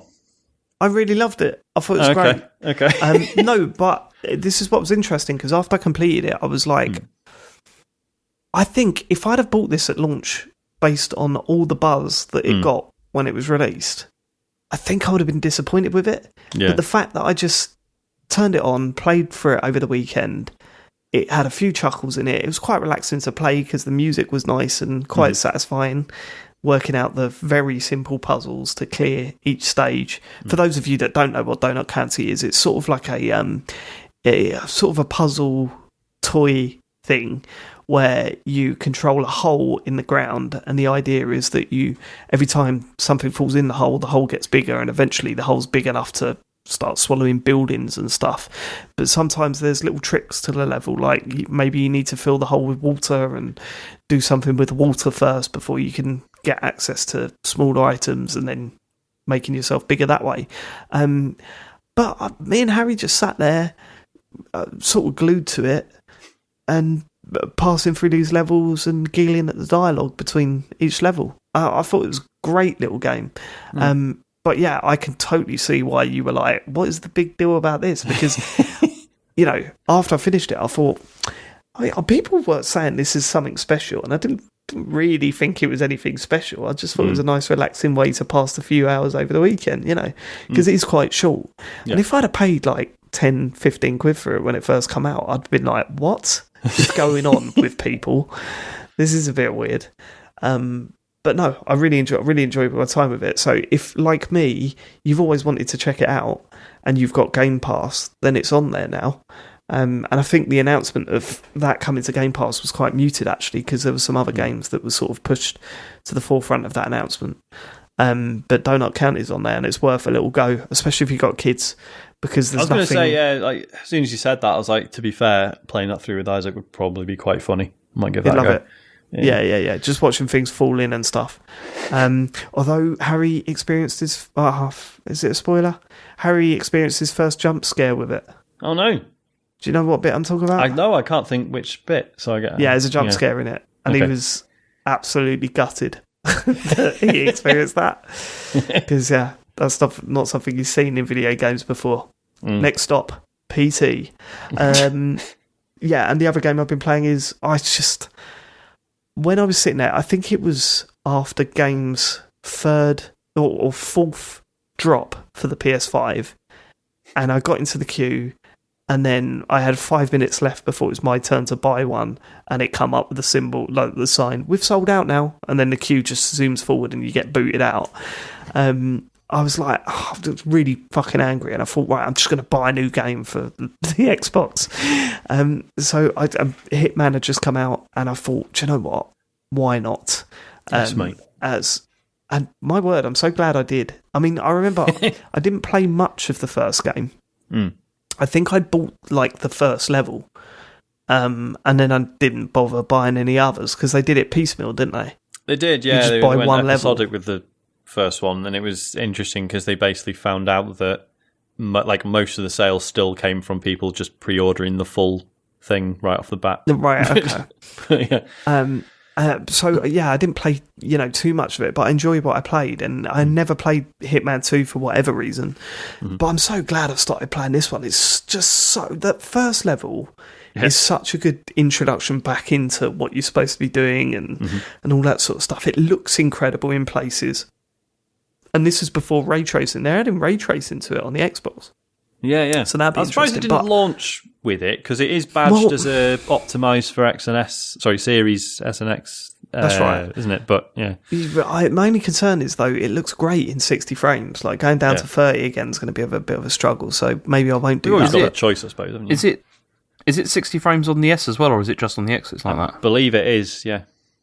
But obviously, I think it's 1080p upscaled. But right. But yeah.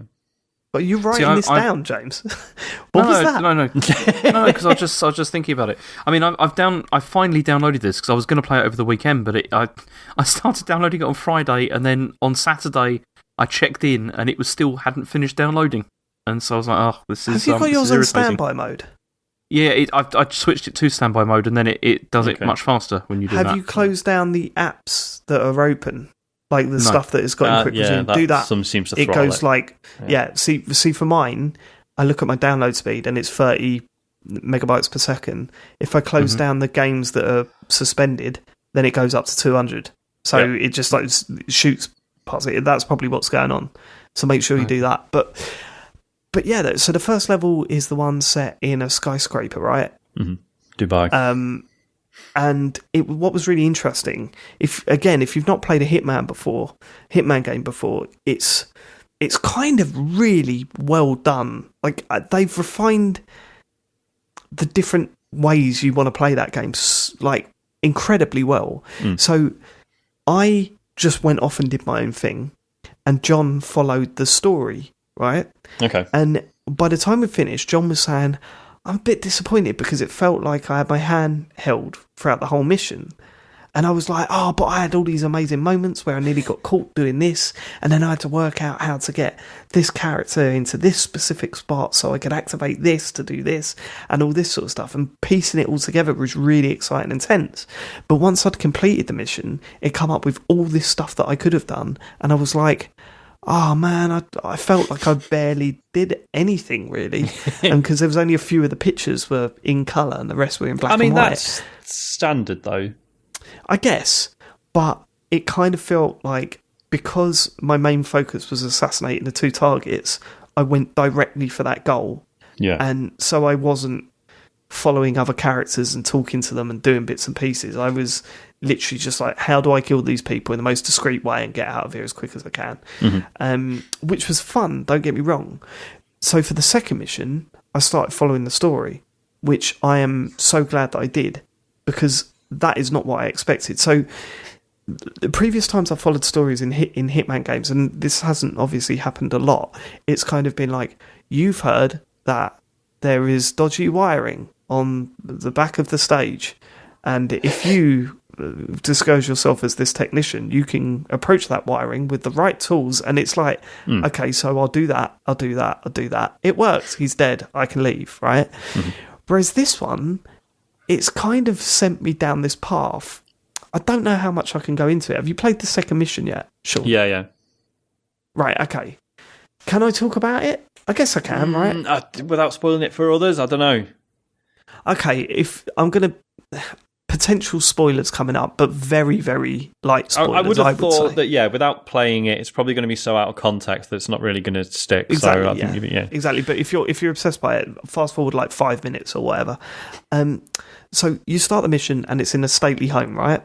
In England, and it's filled with very rich people, and there's this whole storyline going on, which I won't go into, but there's a dead body involved, right? And although you're there to kill someone, what the main storyline asks you to do is to take out the PI that they've hired to go and inspect the crime scene and everything, nick his clothes, like disguise yourself as him, then you start interviewing all the members of the family from the house to try and work out who killed, and they make it very clear that if you work out who killed this person in this house, then we will give you access to your target, essentially.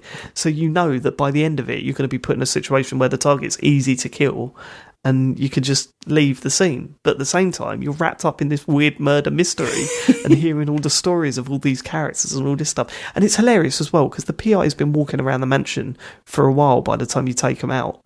And then suddenly they're a completely different person, but in the same clothes. Like, no one notices. Yeah. But that's part of the fun with Hitman, isn't it? Yeah. It's like, that sort of... Well, it's a thing... knowingly funny with that stuff. So with the first reboot in, whatever it was, 2016, they sort of added this thing, I think it was new to that game, where it was like, so if you're disguised as a security guard, then there will be, like, senior security guards who will still see through your disguise, and they'll be like, you're not they're like, I don't know you. Yeah, which was good and made sense, because it had been a bit silly previously that everyone just totally, believed whatever disguise you had on. Whereas what I found with Hitman 3 is, like, there are so many situations where it's like, yeah, you can just completely be this other person, like in front of people who I think have, like, met them before.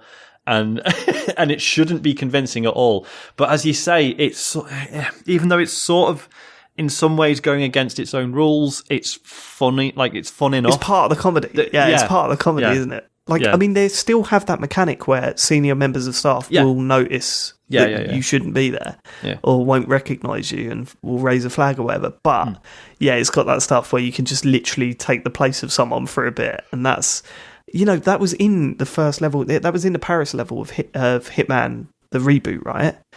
You could be the model, couldn't you? Yeah, but then that was so like, have you noticed, by the way, he looks exactly like you. He's wearing makeup, exactly, etc. Yeah. Yeah, so they try to explain it away, whereas here they don't. Yeah. But yeah, no, I mean, I've had situations where I've been caught doing the weirdest shit. I've had situations where my heart's been pounding as I was about to take someone out or whatever, and I've been freaking out about people seeing me and all this sort of stuff. I've had situations where I've been able to sabotage something or do something and then not find out what that does.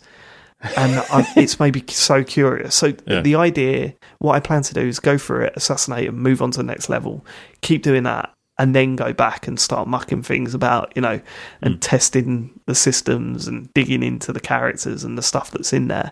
But, I mean, what I will say, it's very much a Hitman game. It doesn't feel like it's doing anything completely out of the ordinary, unless this stuff that it was doing in that second mission is, like, completely out of the ordinary for a Hitman game, which is possible because I haven't played enough of them. But I would... I'd say give it a go because my word, I had so much fun with it the other night. It's still early doors for me, but I'm absolutely loving it. We've have you played it in front of Jo at all? I mean, if I play games in front of Jo, she's not looking anyway, and I've got my headphones in. So because Nu likes a lot of like trashy murder shit. Oh yeah, and she really enjoys watching me play this. Like we've had like a good few evenings on it now. Where because I was saying last week that I was like, oh man, I want to play the new stuff, but I'm actually because I've got the access passes for Hitman 1 and 2. Like I'm really excited to like go back to those and dig into those as well. What's actually ended up happening is that basically I'll just load up like the locations menu, and I'll just say to Nu like, right, where should we go? And yeah, we've had like a good few evenings on it where we've just done like, so obviously I'm playing it, but she's sort of, because like 90% of that game is like, it's not even about the actual like the interaction with the controller or whatever. It's the spotting things and figuring things out and and so basically we're essentially playing it together, and it's been so much fun. It's been really good. Oh man, that sounds great. But the problem here's how the conversation will go. Jo, just watch this. Just give this a go. No, okay, just but hear me out. It's a murder mystery thing, and let's try and solve it. No, okay, because the one that really killed me is that I know she would love Life is Strange if she sat there and played it, right? Because Life is Strange, how we're like, oh, it's such a teen drama. It's like every Netflix show she watches. Yeah. The amount of times I'm in there and there's someone in a high school and they're pushing each other and then the principal comes in and splits them up. And like one of them's got a bleeding lip or whatever and he looks at him and then, the amount of times I've seen that scene in various different Netflix shows that she's watched. I just think she'd love it. But, she's... No chance of convincing her to play something like that. Such a shame. But yeah, that's my relationship. We've been doing that, and it's been proper good fun. So we've done like a few of the missions from Hitman 3, done like Dubai, the level in Chongqing as well, and the Dartmoor one. But then like we've gone back to Miami and New York from Hitman 2, and they've both been brilliant. It's proper good. How's that work with the backwards compatible stuff? Like, it's literally those levels are imported into Hitman 3, and they run. If you own Hitman 2, if you own them, yeah. I mean, you can get like an access pass, which is essentially so you buy those levels essentially as DLC. I can't remember how much that costs. Okay. Yeah, and there's some weirdness on PC as well because it's come out, it's exclusive to the Epic Store, but Hitman 2 is only available on Steam. So apparently they are working on a way to import that across. Right. So yeah, a bit of a pain, but just having them all there. But yeah, it just acts as if they're all part of Hitman 3, basically. So it's all totally seamless, and they run like in the Hitman 3 engine and stuff. So yeah, it's proper good just having them all there. I'm not following the story at all. Yeah, no am I. It's bobbins, isn't it? But those opportunities. Sorry, go on, James. Has that ever been a thing of Hitman though? Because I've never played these games. Like I played a PS2 demo like years and years ago. But is like this story like a thing? No, I don't think the story's ever been particularly good. It's worth watching the intro to each mission because it just sets up that, like, because the reason that, like, Hitman Agent 47, the guy you play as, is technically not a bad guy, is that all of your targets are dickheads and they've all got it coming for one reason or another. They're all like, they're either just obviously wankers or they're like, sort of Illuminati style dickheads responsible for, arms dealing or this, that, and the other. So you're like, well, you don't really feel bad about this. What you might feel bad about is the several people you end up choking out or killing along the way to get to them, but it depends how you do it. But yeah, it's just great having all those levels available. It's like you forget how funny these games can be as well. Like there's just little things like the New York level. There's loads of, for whatever reason. So you're in like a bank, right, in New York, and you're in this lobby area. And there's several bits where, like, someone's mopped the floors and they've put a wet floor sign down. And if you're disguised as one of the janitors, you can pick up the wet floor signs and no one kicks off at you. And then whoever walks through the wet floor bit will slip up and, like, get knocked out for a minute.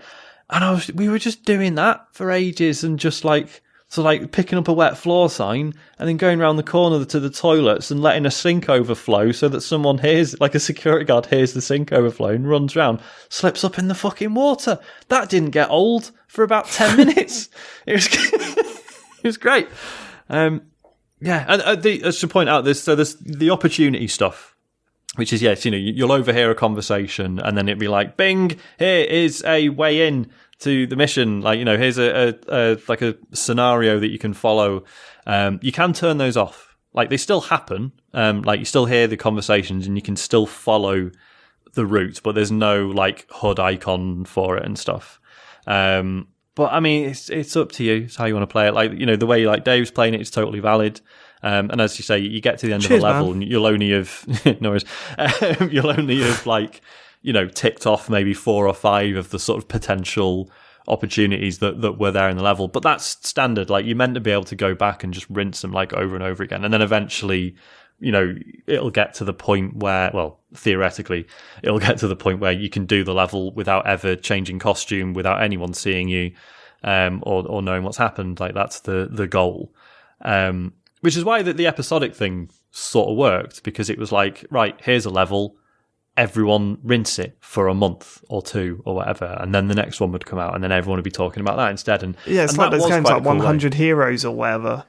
Where, do you remember that? It was like an iOS game, and it was like a platformer, and the whole idea was to get to the end of the level. You had 24 hours to get to the end of the level as quick as you can. It was like a massive world leaderboard.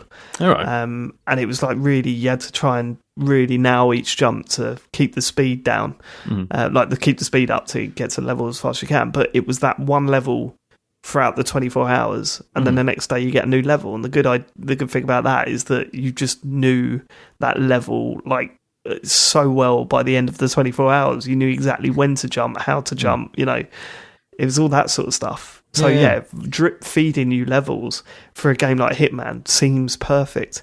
But I don't think that's how people want to play their games, or how they don't want to receive their content in that way. Yeah, and as I say, we've really enjoyed, as I say, just loading up that menu and just being like, right, let's go to New York, right, let's go to China, let's go to the Maldives, let's go, and just being able to jump around like that. There's a joy in that as well. Yeah, for sure. But with it, there's a massively decreased likelihood that I'll really rinse any of the levels particularly. I don't know. I'm thinking I'll probably just play a load more, and then obviously some favourites will start to emerge, and then I'll probably get deeper into those. But yeah, it's fucking great. So good. It is great. It is great. I can't wait to play more of it. I really wonder what the PSVR version's like. I've wondered about this, because surely it looks rubbish in comparison. I don't really know how it would work. Yeah, I mean, I read. I mean, Edge did like a whole feature on it, or preview of it, where they said it was, they gone beyond just sort of trying to recreate it and trying to work with the control systems, with the with the move controllers and all that kind of stuff. Yeah. So I'm kind of curious to see how it would be. But that'd be a hell of a stream, James. Yeah. Oh, yeah, but you can't though, can he? Can you not? Well, I can, just only to YouTube. Oh yeah. Oh, that's right. Yeah. Thanks, Twitch. Thanks, Twitch. Right, okay. Have you got anything else, Sean? We're doing me. Sorry. No, that's it. That's what I've spoken about my games. Cool. I've been playing Everspace 2, which recently came out in early access. It's been I'm trying to think. So it was kickstarted. Yeah, I've heard about this game for ages.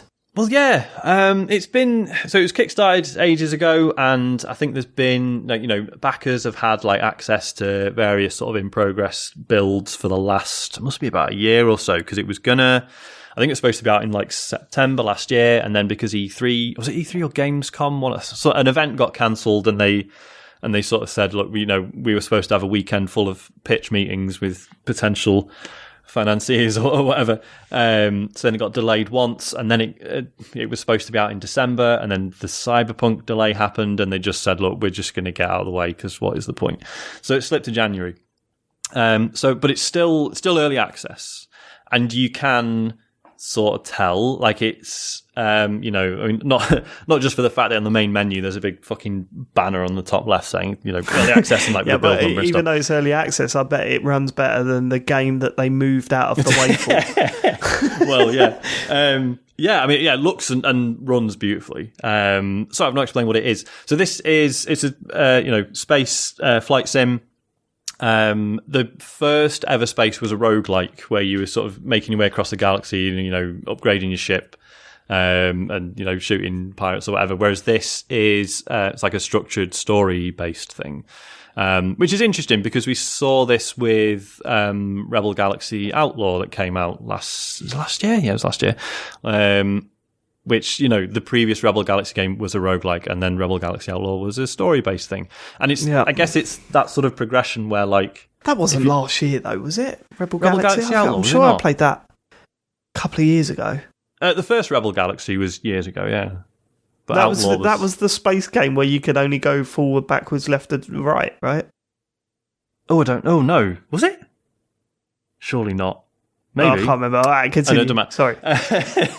Anyway, and it's just interesting because obviously as a smaller dev, you can sort of see how doing a roguelike is an efficient way of getting more use out of a limited pool of assets, I guess. And then to sort of nail that and then be like, right, okay, now that we've built that sort of base, we can sort of expand on that and do something with a real sort of narrative through line.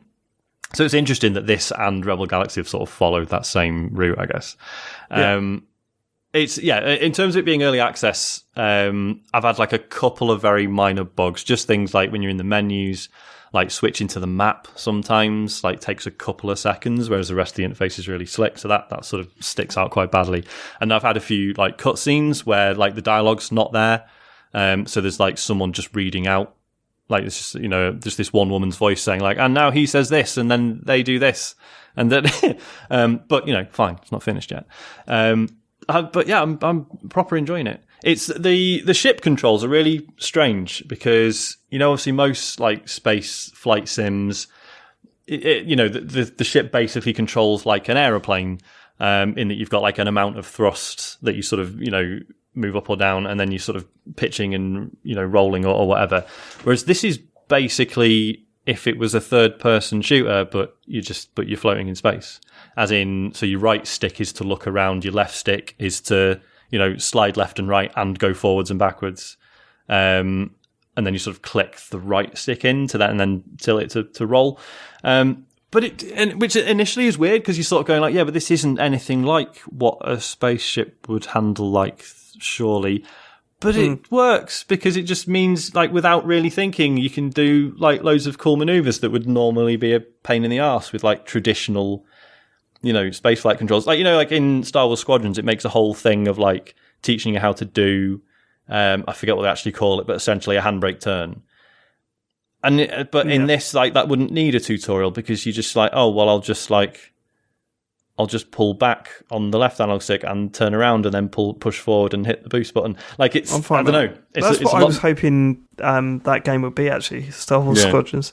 Yeah, I just wanted a fun dogfighting game and not this. Well, I'm not having a go at Squadrons. I thought Squadrons was great. It's just that this is a much more instantly accessible take on that sort of thing. And as a result, like the fights are never, chasing like markers on the corner of your HUD or whatever. It all feels very instant and quite sort of like really enjoyable. Like and your ship has like really stupid abilities as well. Like every ship has like an ultimate ability, like in Overwatch or whatever. You charge it up and then you fucking unleash it. And the one you start with is basically like force lightning. So you activate it and your whole ship's just crackling with electricity, and then you just shoot in it. It's just going, and it's just like all this electricity just arcing around all the enemy ships and stuff. Yeah, that's the shit I want. That sounds good. Yeah, it's beautiful. It looks amazing. And yeah, so you're following the story, but there's main missions and there's side missions. Like it's still open world, but yeah, there is a story to follow. And you're sort of upgrading like your home base and getting new abilities from that. You're upgrading your ship, your pilot's leveling up at the same time. And you're just constantly unlocking new shit that sort of interact in interesting ways with the other stuff you're unlocking. And as well as, actually buying new ships as well as just upgrading them and like constantly find like every enemy you kill is like dropping loot and stuff as well. So you're constantly managing that and upgrading stuff and crafting stuff. It's proper good. Like I said, there are because there are a few, like especially I was saying with the cutscenes and stuff. Part of me is thinking like I might just shelve this until it's a bit further on, and because this is reminding me that I really should go back to Rebel Galaxy Outlaw because I love that for a lot of the same reasons. But that is having a quick finished. look, I think it was Rebel Galaxy was the one that I played the first one. Yeah, strange. I loaded it up and I was like, why can't my spaceship go up and down? It was really weird. So I'm probably going to end up shelving this and going back to Rebel Galaxy Outlaw. But not through any fault of Everspace 2. Like I'm really enjoying it. And it has an amazing photo mode as well. Like because the game is beautiful as is, but it's one of those where they do it right in that it's got a photo mode where, you line it up, you do your settings or whatever, and then when you press the take a photo button, it exports like a fucking 8K image of the screenshot rather than just doing it at whatever your screen resolution is, which is because nice. Then when you put it on Twitter, it compresses it down. It just looks like shit. I've been really enjoying that. The only other game I played as part of my new streaming series was Chicken Police. I didn't get to see any of it. Was it a good stream? Yes and no. I don't think it's the game's fault, right? I think it's one of those where it's just turned out that the pacing of it is not quite right for a stream. And I think maybe as a result, I'm like judging the game a little bit unfairly. It's hard to judge games like that based on a stream because you're not just thinking about, Yeah, totally. Like, if this is a sort of, I want to say point and click adventure, you're not like clicking around an environment, picking up items and combining them and stuff. It all just seems to be conversations. But it's, the theme of my new streaming series, for those who aren't aware, is that I'm only playing detective games where everyone's animals for no particular reason. You're so wacky, Sean. You're so crazy. No, this is just, I just noticed that this was a thing, and I was like, do you know what? That seems like a stupid enough idea to pin a few streams to. So you play as a chicken who is also a detective, and there's cats and dogs and rats and all sorts of other animals. I love the visual style of it. It looks great. It does look amazing. It's all the characters in it, and I think most of the environments, they're all like real life, photographed assets. The main character he's got a chicken's head, but like his body's very clearly like a very nicely taken photograph of like a big leather like jacket. And there's loads of little nice touches, like there's like a detective who's a dog at the precinct, and he's like, his sleeves are a bit rolled up and you can see all it's like dog fluff is like just sticking out there, even though he's got human hands. He's got like little dog fluff like coming out of the underneath his shirt. And a lot of like there's sort of little cutscenes between areas and stuff that are clearly like actual filmed footage, and it's really nicely done. And the voice acting's great as well. For obviously what is obviously like a probably a lower budget, smaller production, like they've obviously really gone to town on the voice acting. But I do feel like the script doesn't quite they're doing what they can with the script. There's a lot of what I think are supposed to be jokes that don't really land. But again, it's that thing of like, am I just being like, would I be quite happily sort of smirking at this if it was just me? Am I being like more conscious because I know there's an audience? Yeah. And you basically just, so you start off and, a femme fatale arrives at your apartment with a job for you that's sort of off the books and it's all a bit seedy and you don't really know what's going on. So you're just sort of following the trail of that. But I think that the main disappointment is that there's not been like any actual detective work yet. There's not been any like solving anything or figuring anything out. So you actually have to do yourself. Yeah, it's all just been conversations, and occasionally like you'll get into a conversation which is like a little interrogation, right? And it's like, you've got a series of questions you could ask them, and and then you've got one panel on the right-hand side which is saying, like, here's what, I've deduced about their personality thus far and the sorts of questions they're going to like and the sort of questions they're not. And then you just have, like, a rating of, like, how well the conversation's gone. And maybe I just need a bit more time to dial into it, but I'm not feeling any sort of consistency there just yet. I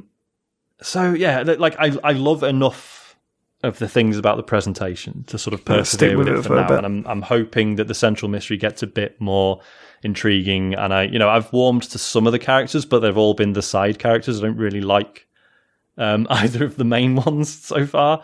So I'm definitely going to stick with it. It's just a few criticisms, but then also not being sure if they're as a result of streaming it instead of just playing it in my own time. So I don't know. Cool. I'm going to say something now, Sean. Oh, go on. No, go on. I was about to move off the game. Go on, James. I was going to say I could never play this at home because Chen has a visceral fear and hatred of chickens. Really? Really? Yeah, really bad. Like, honestly, like how you feel about spiders? That's how she feels about chickens. It really genuinely upsets her a lot. Yeah, she hates them. But she can eat chicken.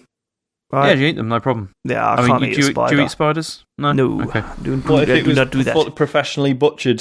What do you think spider meat looks like? Fuck off, Sean. Don't put that image in my head. Sorry, that wasn't me doing let's talk to, because I hate spiders as well. I wasn't poking fun or anything. I don't want to think about it. Okay. I've got a suggestion for you for your streaming series. Now, go on. This is either going to be I'm an idiot, and this doesn't fit your criteria at all. I've just got it completely wrong. Yeah. B, you've been suggested this one about 1 million times, and I'm coming in and going, what about this one? Or C, I'm a genius, and I've found a game that's so obvious but no one's pointed out. Mm-hmm. Is The Wolf Among Us on your list? It's not. I don't know if it counts, because they're not all animals, are they? Most are they not? Quite a few of them are. I thought that was the whole point. They're all animals, isn't it? Well, no, they're all like fairy tale creatures, but not necessarily animals. But there's the frog in here at the start, isn't it? There is a frog, and you do play as Big Wolf. Has no one suggested that? No, they haven't. I'm surprised.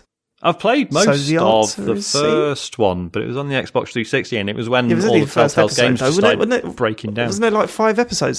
There was only one series, and then they were supposed to be making a second one, and then Telltale folded. Oh, really? I thought they did do the second one. What a shame. No, it never happened. Yeah. Okay. They are fairy tales, aren't they? Interesting.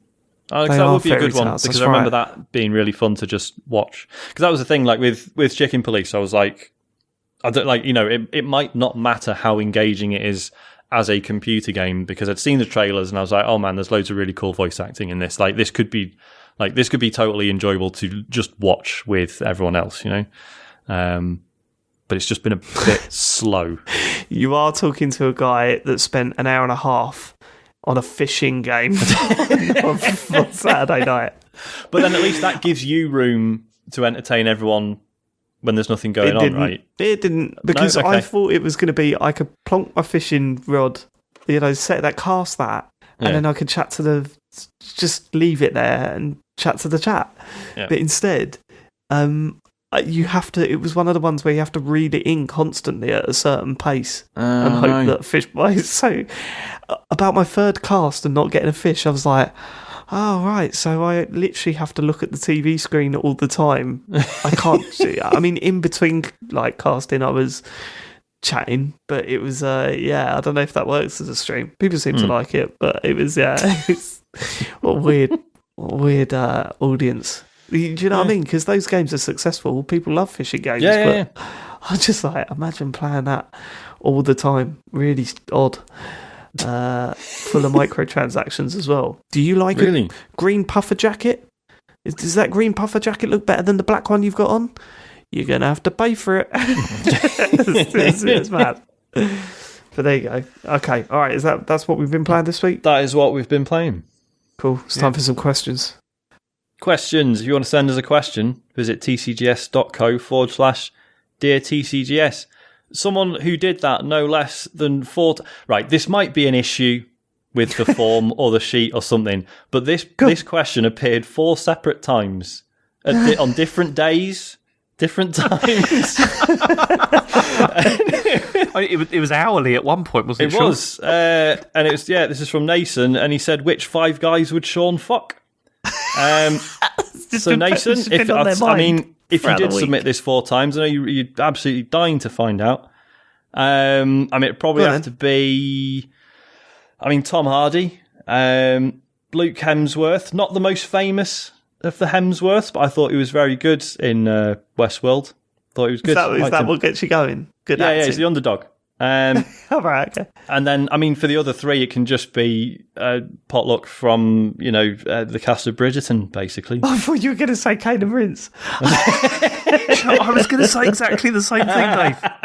It sounded like that's where he's going, wasn't it? I was hoping he was going to name like four actors or whatever, and then somebody off Kane and Rince. Leon That's Cox. just like a throw-in. He just, I would get the feeling that they'd be gentle. They'd look after you. Yeah, but it'd be fucking boring. God, I'm sorry, Kate. I like Kate and Rince, it's a joke. It's banter. Go on. Miriam Mendieta says, Dear TCGS coin operators, the beauty about your show is that every week listeners are given a glimpse into your wonderfully mad world. However, with the recent release of Hitman 3, I thought I would take that literally. Which of your homes would make the best Hitman level for listeners to play? Oh, this is the easiest one to answer. Is it? Go on. Yeah, James Farley. His home is pretty much the second level in Hitman 3. That's true. He just lives in one wing of a exactly palatial. Oh man, I bet there's murder mysteries going on in that house 24/7. Definitely, yeah. Do you know what I mean? Yeah. Easy. The first puzzle is finding out which wing that. of the house he lives in. Yeah, a 2-bedroom flat in a block of flats is not going to make for a good, good Hitman level. It's just not. There's nowhere to hide, for example. If you get caught, are you in the front room? No, but then you're in the bedroom. Yep. There's nowhere. If there's a place to hide in this flat, then we should know about it because we've got so much shit that we need to put somewhere. Mine would be pointless. James Farley, I don't think mine's big enough to be particularly interesting either. I suppose you could do a thing where, because the sort of the party wall between us and the neighbours in the attic isn't particularly secure. You could do a thing with that. If you can sneak into next door, get all the way upstairs into the attic, that'll give you access. Yeah, but could you imagine? Obviously, but what about you might regret saying that, Sean. Yeah. I just. I'll just wake up one morning, someone stood at the foot of my bed. Oh mate, I'm a big fan of the show. Just wanted to say hi. But that sounds fun. Yeah. But you're not going to have if you did James's, you'd have to get into the gated community initially, try and get the code for the gate. Yeah, and then you've got to sneak in past the BMWs, under the Range Rovers. It's a 4-mile hike to the front door. I mean, it's yeah. James Farley's the answer. And when you get there's no fucking internet. Absolutely appalling. Right. Gary Onions, which I hope is his real name, says, Hi lads, I've been wondering on what you guys think about review formats. I often think that the rush to complete a game and then get it written up for a deadline is just getting more and more unfeasible. An 8-hour short game may be perfect for this, but a 100-hour epic will just burn anyone out. My case in point for this is Assassin's Creed Odyssey, which I took a year to fully complete. If I was asked to review it, then I would have been rather negative on it after a weekend's worth of play. The game mechanics are admittedly not that deep, and the story is drawn out, but I ended up playing it in about 3 30-hour blocks in the year. Do you mean 33-hour blocks? Yeah. No, I think he means like... No, actually, I don't know what he means. 3 30-hour blocks in the year. So at 3 points in the last year, he went, do you know what, I'm going to spend it. I feel like another 30 hours on Assassin's Creed Odyssey. Anyway. Go to bed. No! I've got another 7 hours to go. And I thoroughly enjoyed it. After about 30 hours, I was ready to play something else, but always went back. In the end, it lasted me a whole year and proved great value for money. I'm just running on your thoughts on this, as the industry often throws last week's games in the bin a month after release. I think a lot of writers are acknowledging this as a problem now as well. Especially because like the fee for reviewing a game is not it doesn't take into account how long the game is.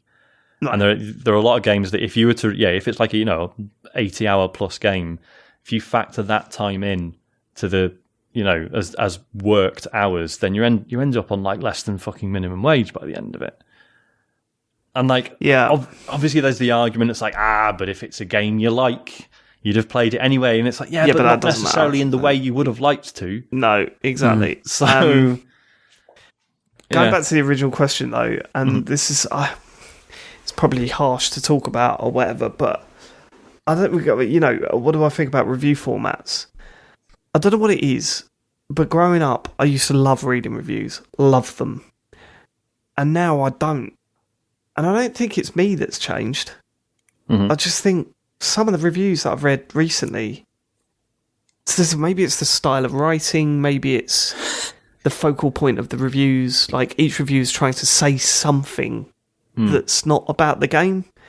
And it kind of puts me off reading those reviews, you know what I mean? There's a lot of sort of admitting that the idea of producing like a robust critique of something in a week before it comes out is just an intentionally flawed thing, and you're almost better off sort of talking around it a bit. But you can't tell me this wasn't going on back in the day. No, true. Like even when games are like way more obtuse than they are now. Yeah. Where you really struggle to get through to the end because it's just fucking bizarre. Like now, I don't know, I read a review and it's all about I had this experience, and it's like, okay, just tell me about I don't know, maybe that's unfair. There are some still good graphics. How many levels it got? Give me a percentage. Get me your thoughts of the graphics and reduce that down to a percentage, then add those percentages together and give me a total figure at the end, because that's how I want my games reviewed, please. You see that, because I really like that sort of semi-anecdotal experiential stuff, but it does rely on it relies on me knowing and liking the writer. That's the wrong thing today. Anecdotal stories about what happened to you when you experienced the game is one thing, but it's always taken out of that and compared with other things, either within their life or other media that they consume. That's when I go, it's not about you. Like, and again, that's unfair because some people like that writing style. It doesn't click with me, and as you say, like, I get all my sort of opinions, I take them on board from podcasts now. And if I hear one podcast raving about a game, I'm like, I listen to another couple, see what they think of it first. And if everyone's raving about it, I'm like, okay, I'm interested now. But, and that changes as you play. Like, as you play, your opinion of a game changes. It can stay the same if you loved it from start to finish or hated it from start to finish or whatever. But listening to podcasts for me is so much better because you're hearing them as they're playing that game. Yeah. And if they are continuously going, it just gets better, then you sit up and listen. But if they go, it just really falls off a cliff, this one, or they stop talking about it completely, that actually maybe you can sort of gauge the buzz easier as well. Yeah. You can gauge how much of that person's opinion is being caught up in the hype and how much of it is legitimately because what they've experienced is really good. I mean, this is why I kind of agree, because I don't really enjoy reading reviews that much either anymore, because I think the things I find more interesting are like retrospectives, when they like look back at, like in Edge, they do that, they do the time extend stuff. Yeah. Where it's like, it's kind of like a review in a sense, but with more context of like what was going on around when this has been developed and that sort of thing. That I find much more interesting, because I feel then you can get like a better idea of something, or maybe look at something that you hadn't considered before. But yeah, I mean, especially the length of games, I do think it's a problem, because I mean, you remember Days Gone? I mean, I've talked about this before, but that was a very long game, like a very, very long game. And I think it was perfectly possible to get an opinion on that game within 20, 30 hours or whatever. But then the feeling of it changes quite considerably after you've sort of playing for sort of 60 or 70 hours. And I don't know how that can come across in a review if you haven't had time to do that, to like play it through in that sort of way. It is difficult, I think. Yeah, absolutely. It's as you say, when you see how much better those sort of articles written in hindsight can be. Yeah. And I'm not having a go at reviewers at all. I'm increasingly starting to think that trying to produce like a fully robust critique of something that will stand the test of time in a short space of time before people have got their hands on it. I think I'm sort of erring more towards thinking that is just like an inherently flawed way of doing things. Yeah, but it's not going to change, because that's the business. The business is get as many clicks as possible, and in order to do that, you need to be there when the embargo drops. Yeah, your review needs to be up. Yeah, and it'll never stop. The bigger sites now are saying, review in progress or whatever, and putting that stuff up, which is fine. Yeah, but you can't take away that. Have you heard such and such gave it a 10, or they gave it a 4? It makes you want to go, I've got to read this. Yeah, and that's the problem, isn't it? It's the nature of the business. And certainly, like, I feel better, like, having done writing in the past. Like, I am so much more comfortable doing a weekly podcast where you can say one thing one week and then feel the fucking opposite way the following week. Correct yourself, yeah. And no one can really have a go at you about it, because that's just the nature of beast. Yeah, I also feel more comfortable hearing more than one person talk about the game. Yes. Than just hearing one person talk about a game. You know what I mean? 100%. Like, we've had difference of opinion on games we both loved. James, like when it comes to The Last of Us, for example, we had a bit of a row about how that game ended. And it was, I think that's important to listen to. Although they wouldn't have listened to it because it was on a spoiler cast. At the end of a spoiler cast, you would have ruined the whole game for yourself. But you know what I mean? It's I think it's, for me personally, I've gone off of written reviews for a bit. Never know, I might get back into it when I find a writer that I really enjoy again. But I've struggled in recent years to sort of sit down and consistently read reviews. Same. Okay. So now that we've shat on all games journalists, Dan Coote says, given David's looking for a PS5 and there's still no Xbox exclusives since the Series S/X launch, do you regret your launch console purchases? Absolutely not. Same. I was thinking the other day, I fucking love that Series X, I really love how simple it is to just turn it on. I play it every evening. And all right, I'm not playing an exclusive game on that console, but I am playing some games that load lightning fast. Hitman the other day, I was in the middle of a mission, then I got an invite to go and play Rocket League. So I played Rocket League for a bit, woke up the next morning, played Donut County all day, then went back to Hitman, and it was like, quick resume, boom, you're back in that middle of that mission, exactly where you left off. And I was just like, oh God, this is so good. It's so good. It runs, is silent, which is also a big thing for me. It's me doing what I was doing on my last Xbox, but with so many quality of life touches, like how smooth everything is, the share button, the increased frame rates on pretty much everything I'm playing. Going back to old games and games that, like, for example, Forza Horizon 4, where you would very rarely change your car in the middle of the map because you know the loading time would just be a pain in the arse. You just do it now without thinking because it takes 2 seconds. Like, it's all that stuff. I'm really, really happy with my Series X. It feels really solid, and all right, it's not had that fresh feeling and, oh my God, I'm playing something that I definitely couldn't have played on the last gen. It hasn't really bothered me too much because I've just been using it without thinking about it. You know what I mean? Yeah, absolutely. And just feeling like, I imagine going back to an Xbox One, Xbox Series X or whatever. An Xbox One X. Going back to the previous console, I think it would be one of those situations where you're so used to this now. If you went back to the old version, you'd be like, oh my God, this is taking forever. I'm well happy with mine. You know, like in the run-up to the Series S and X coming out, I was a bit like, but I've got a good PC that can play most of the Game Pass stuff. But it's as you say, it's just that convenience and that immediacy of it. It's just unbeatable. And there's a few things I've gone back to the PS4 Pro for. So I did the Monster Hunter World episode of Cane and Rinse the other week.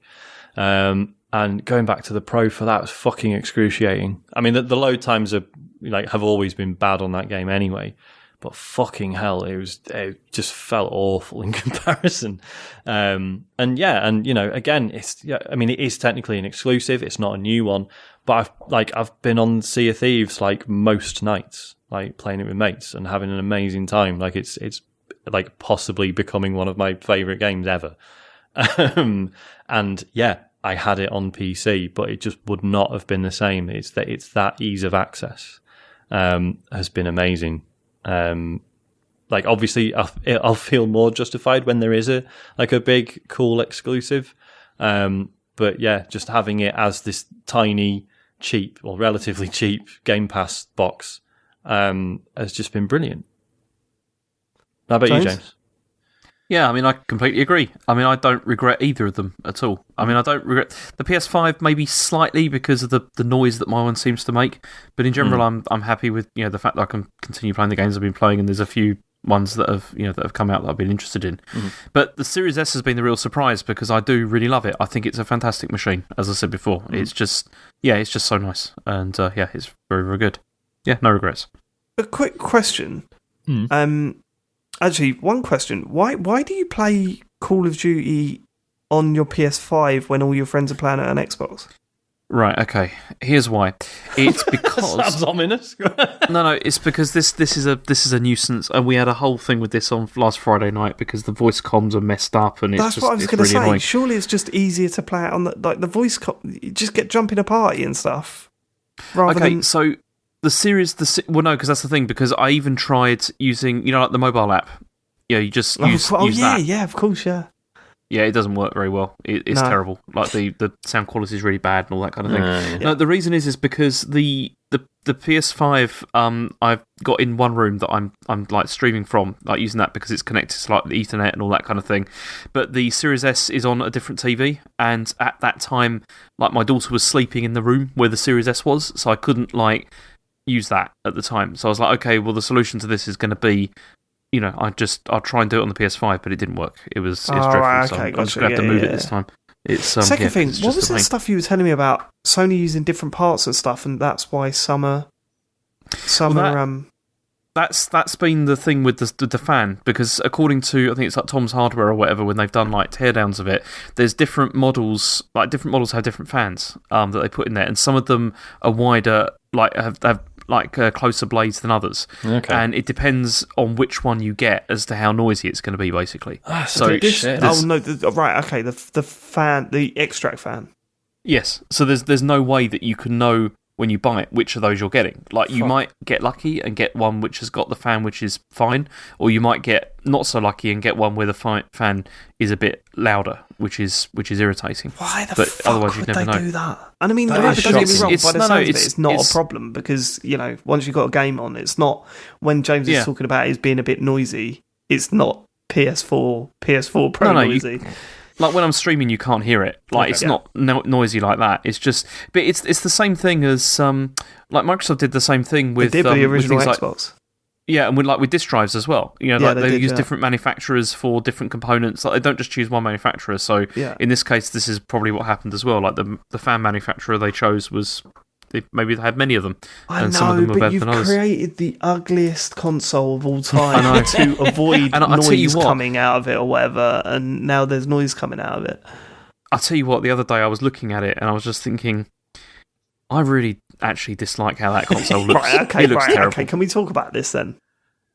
What? Because what do you want to say? that blew me away when you unboxed it, and I just thought, were you, James Farley, the most cynical man on earth? Were you actually swept away a little bit? Probably a bit, maybe. Did you try when you looked at it and you just thought it is ugly, but I'm going to force myself to say that it's all right? No, I think size-wise, the size isn't the problem. I still don't think the size is the problem. It's just how it looks. I just don't like the design. Of the problem, isn't it? Well, yeah, maybe it's part of the problem, but it's also I'm not that keen on the design. Well, because what I will say is, if you take that design and scale it down to the size of a Series S, I still think that would look that good. No, it wouldn't look like that good, but it'd still be okay, wouldn't it? Because it'd be little. A bit less daunting. It's that big. I mean, I much prefer the sort of the minimalist design of like the Series X and the Series S. I think they are really like there's nothing to them really if you think about it. But yeah, I'd rather have that though. To be clear, I still look at the Series X and say, actually, that is not a good looking console. Like it isn't. It's where I've got it, it's out on show or whatever. You just think it just looks awkward. To be honest with you, it looks worse laying down. Okay, I don't. Yeah, it looks terrible laying down. And I've got mine upright, but the Series like S, I look at that and I think, yeah, it's Diddy and everything, but I really don't like that big black disc on top for some reason. And I'm sure it's fine, and some people are okay with it, but I look at it and just think it just looks odd to me. So yeah, I don't think any of the consoles look as good as last gen's consoles. The original PS4 I think looked fantastic. I wasn't so keen on the Pro, but I thought the Series X was really a really good looking console. The One X. The One X was a really good looking console. But yeah, none of these look good. But the PS5 does look crazy. Like it is. And I hear on podcasts people talking about it and going, actually, I quite like the look of it. It's so weird looking that I think I dig it. And I just think, you don't believe that. I could tell by your voice. Put them on a lie detector. Quick. Yeah, I can't wait for the redesign of that, which way they're going to go. Like, yeah, I'm going to be mad. Okay. All right. Are we done? Sorry, yeah, that's it. We're done. And it's time for the socials with James Farley. Yes, mate. Okay. Thank you for listening. We really appreciate all the feedback and questions. Speaking of which, if you'd like to contact us, you can at tcgs.co/deartcgs, or you can contact us on Twitter at tcgsco. We also have a Patreon, and we really appreciate the support. You can find that at patreon.com/tcgs. And if you've got Amazon Prime, then you've got Twitch Prime, and we would really appreciate your free sub. So you can do that on the Twitch site. Sean will be streaming Chicken Police on Thursday at 9 PM, I believe, and I'll be back on Friday for Little Hope on YouTube, also at 9 PM. Dave, are you going to be doing fishing this week? I'm not sure yet, mate. I'm not sure. I'll have a think about it. I'll let you know. No, okay, you know me. I'm a maverick. Okay. And for everything else, please visit our website at tcgs.co. Don't need him no more, do we? Matt's going to be gutted listening to that. Don't That's going to be rubbing his hands together. Oh, I can't wait to hear James fuck this up. This is going to... Oh. He fucking nailed it. Yes, James. Thank you so much for living it. We'll catch you next week, and we hope you're doing okay out there. We love you all. Goodbye. Night. Goodbye.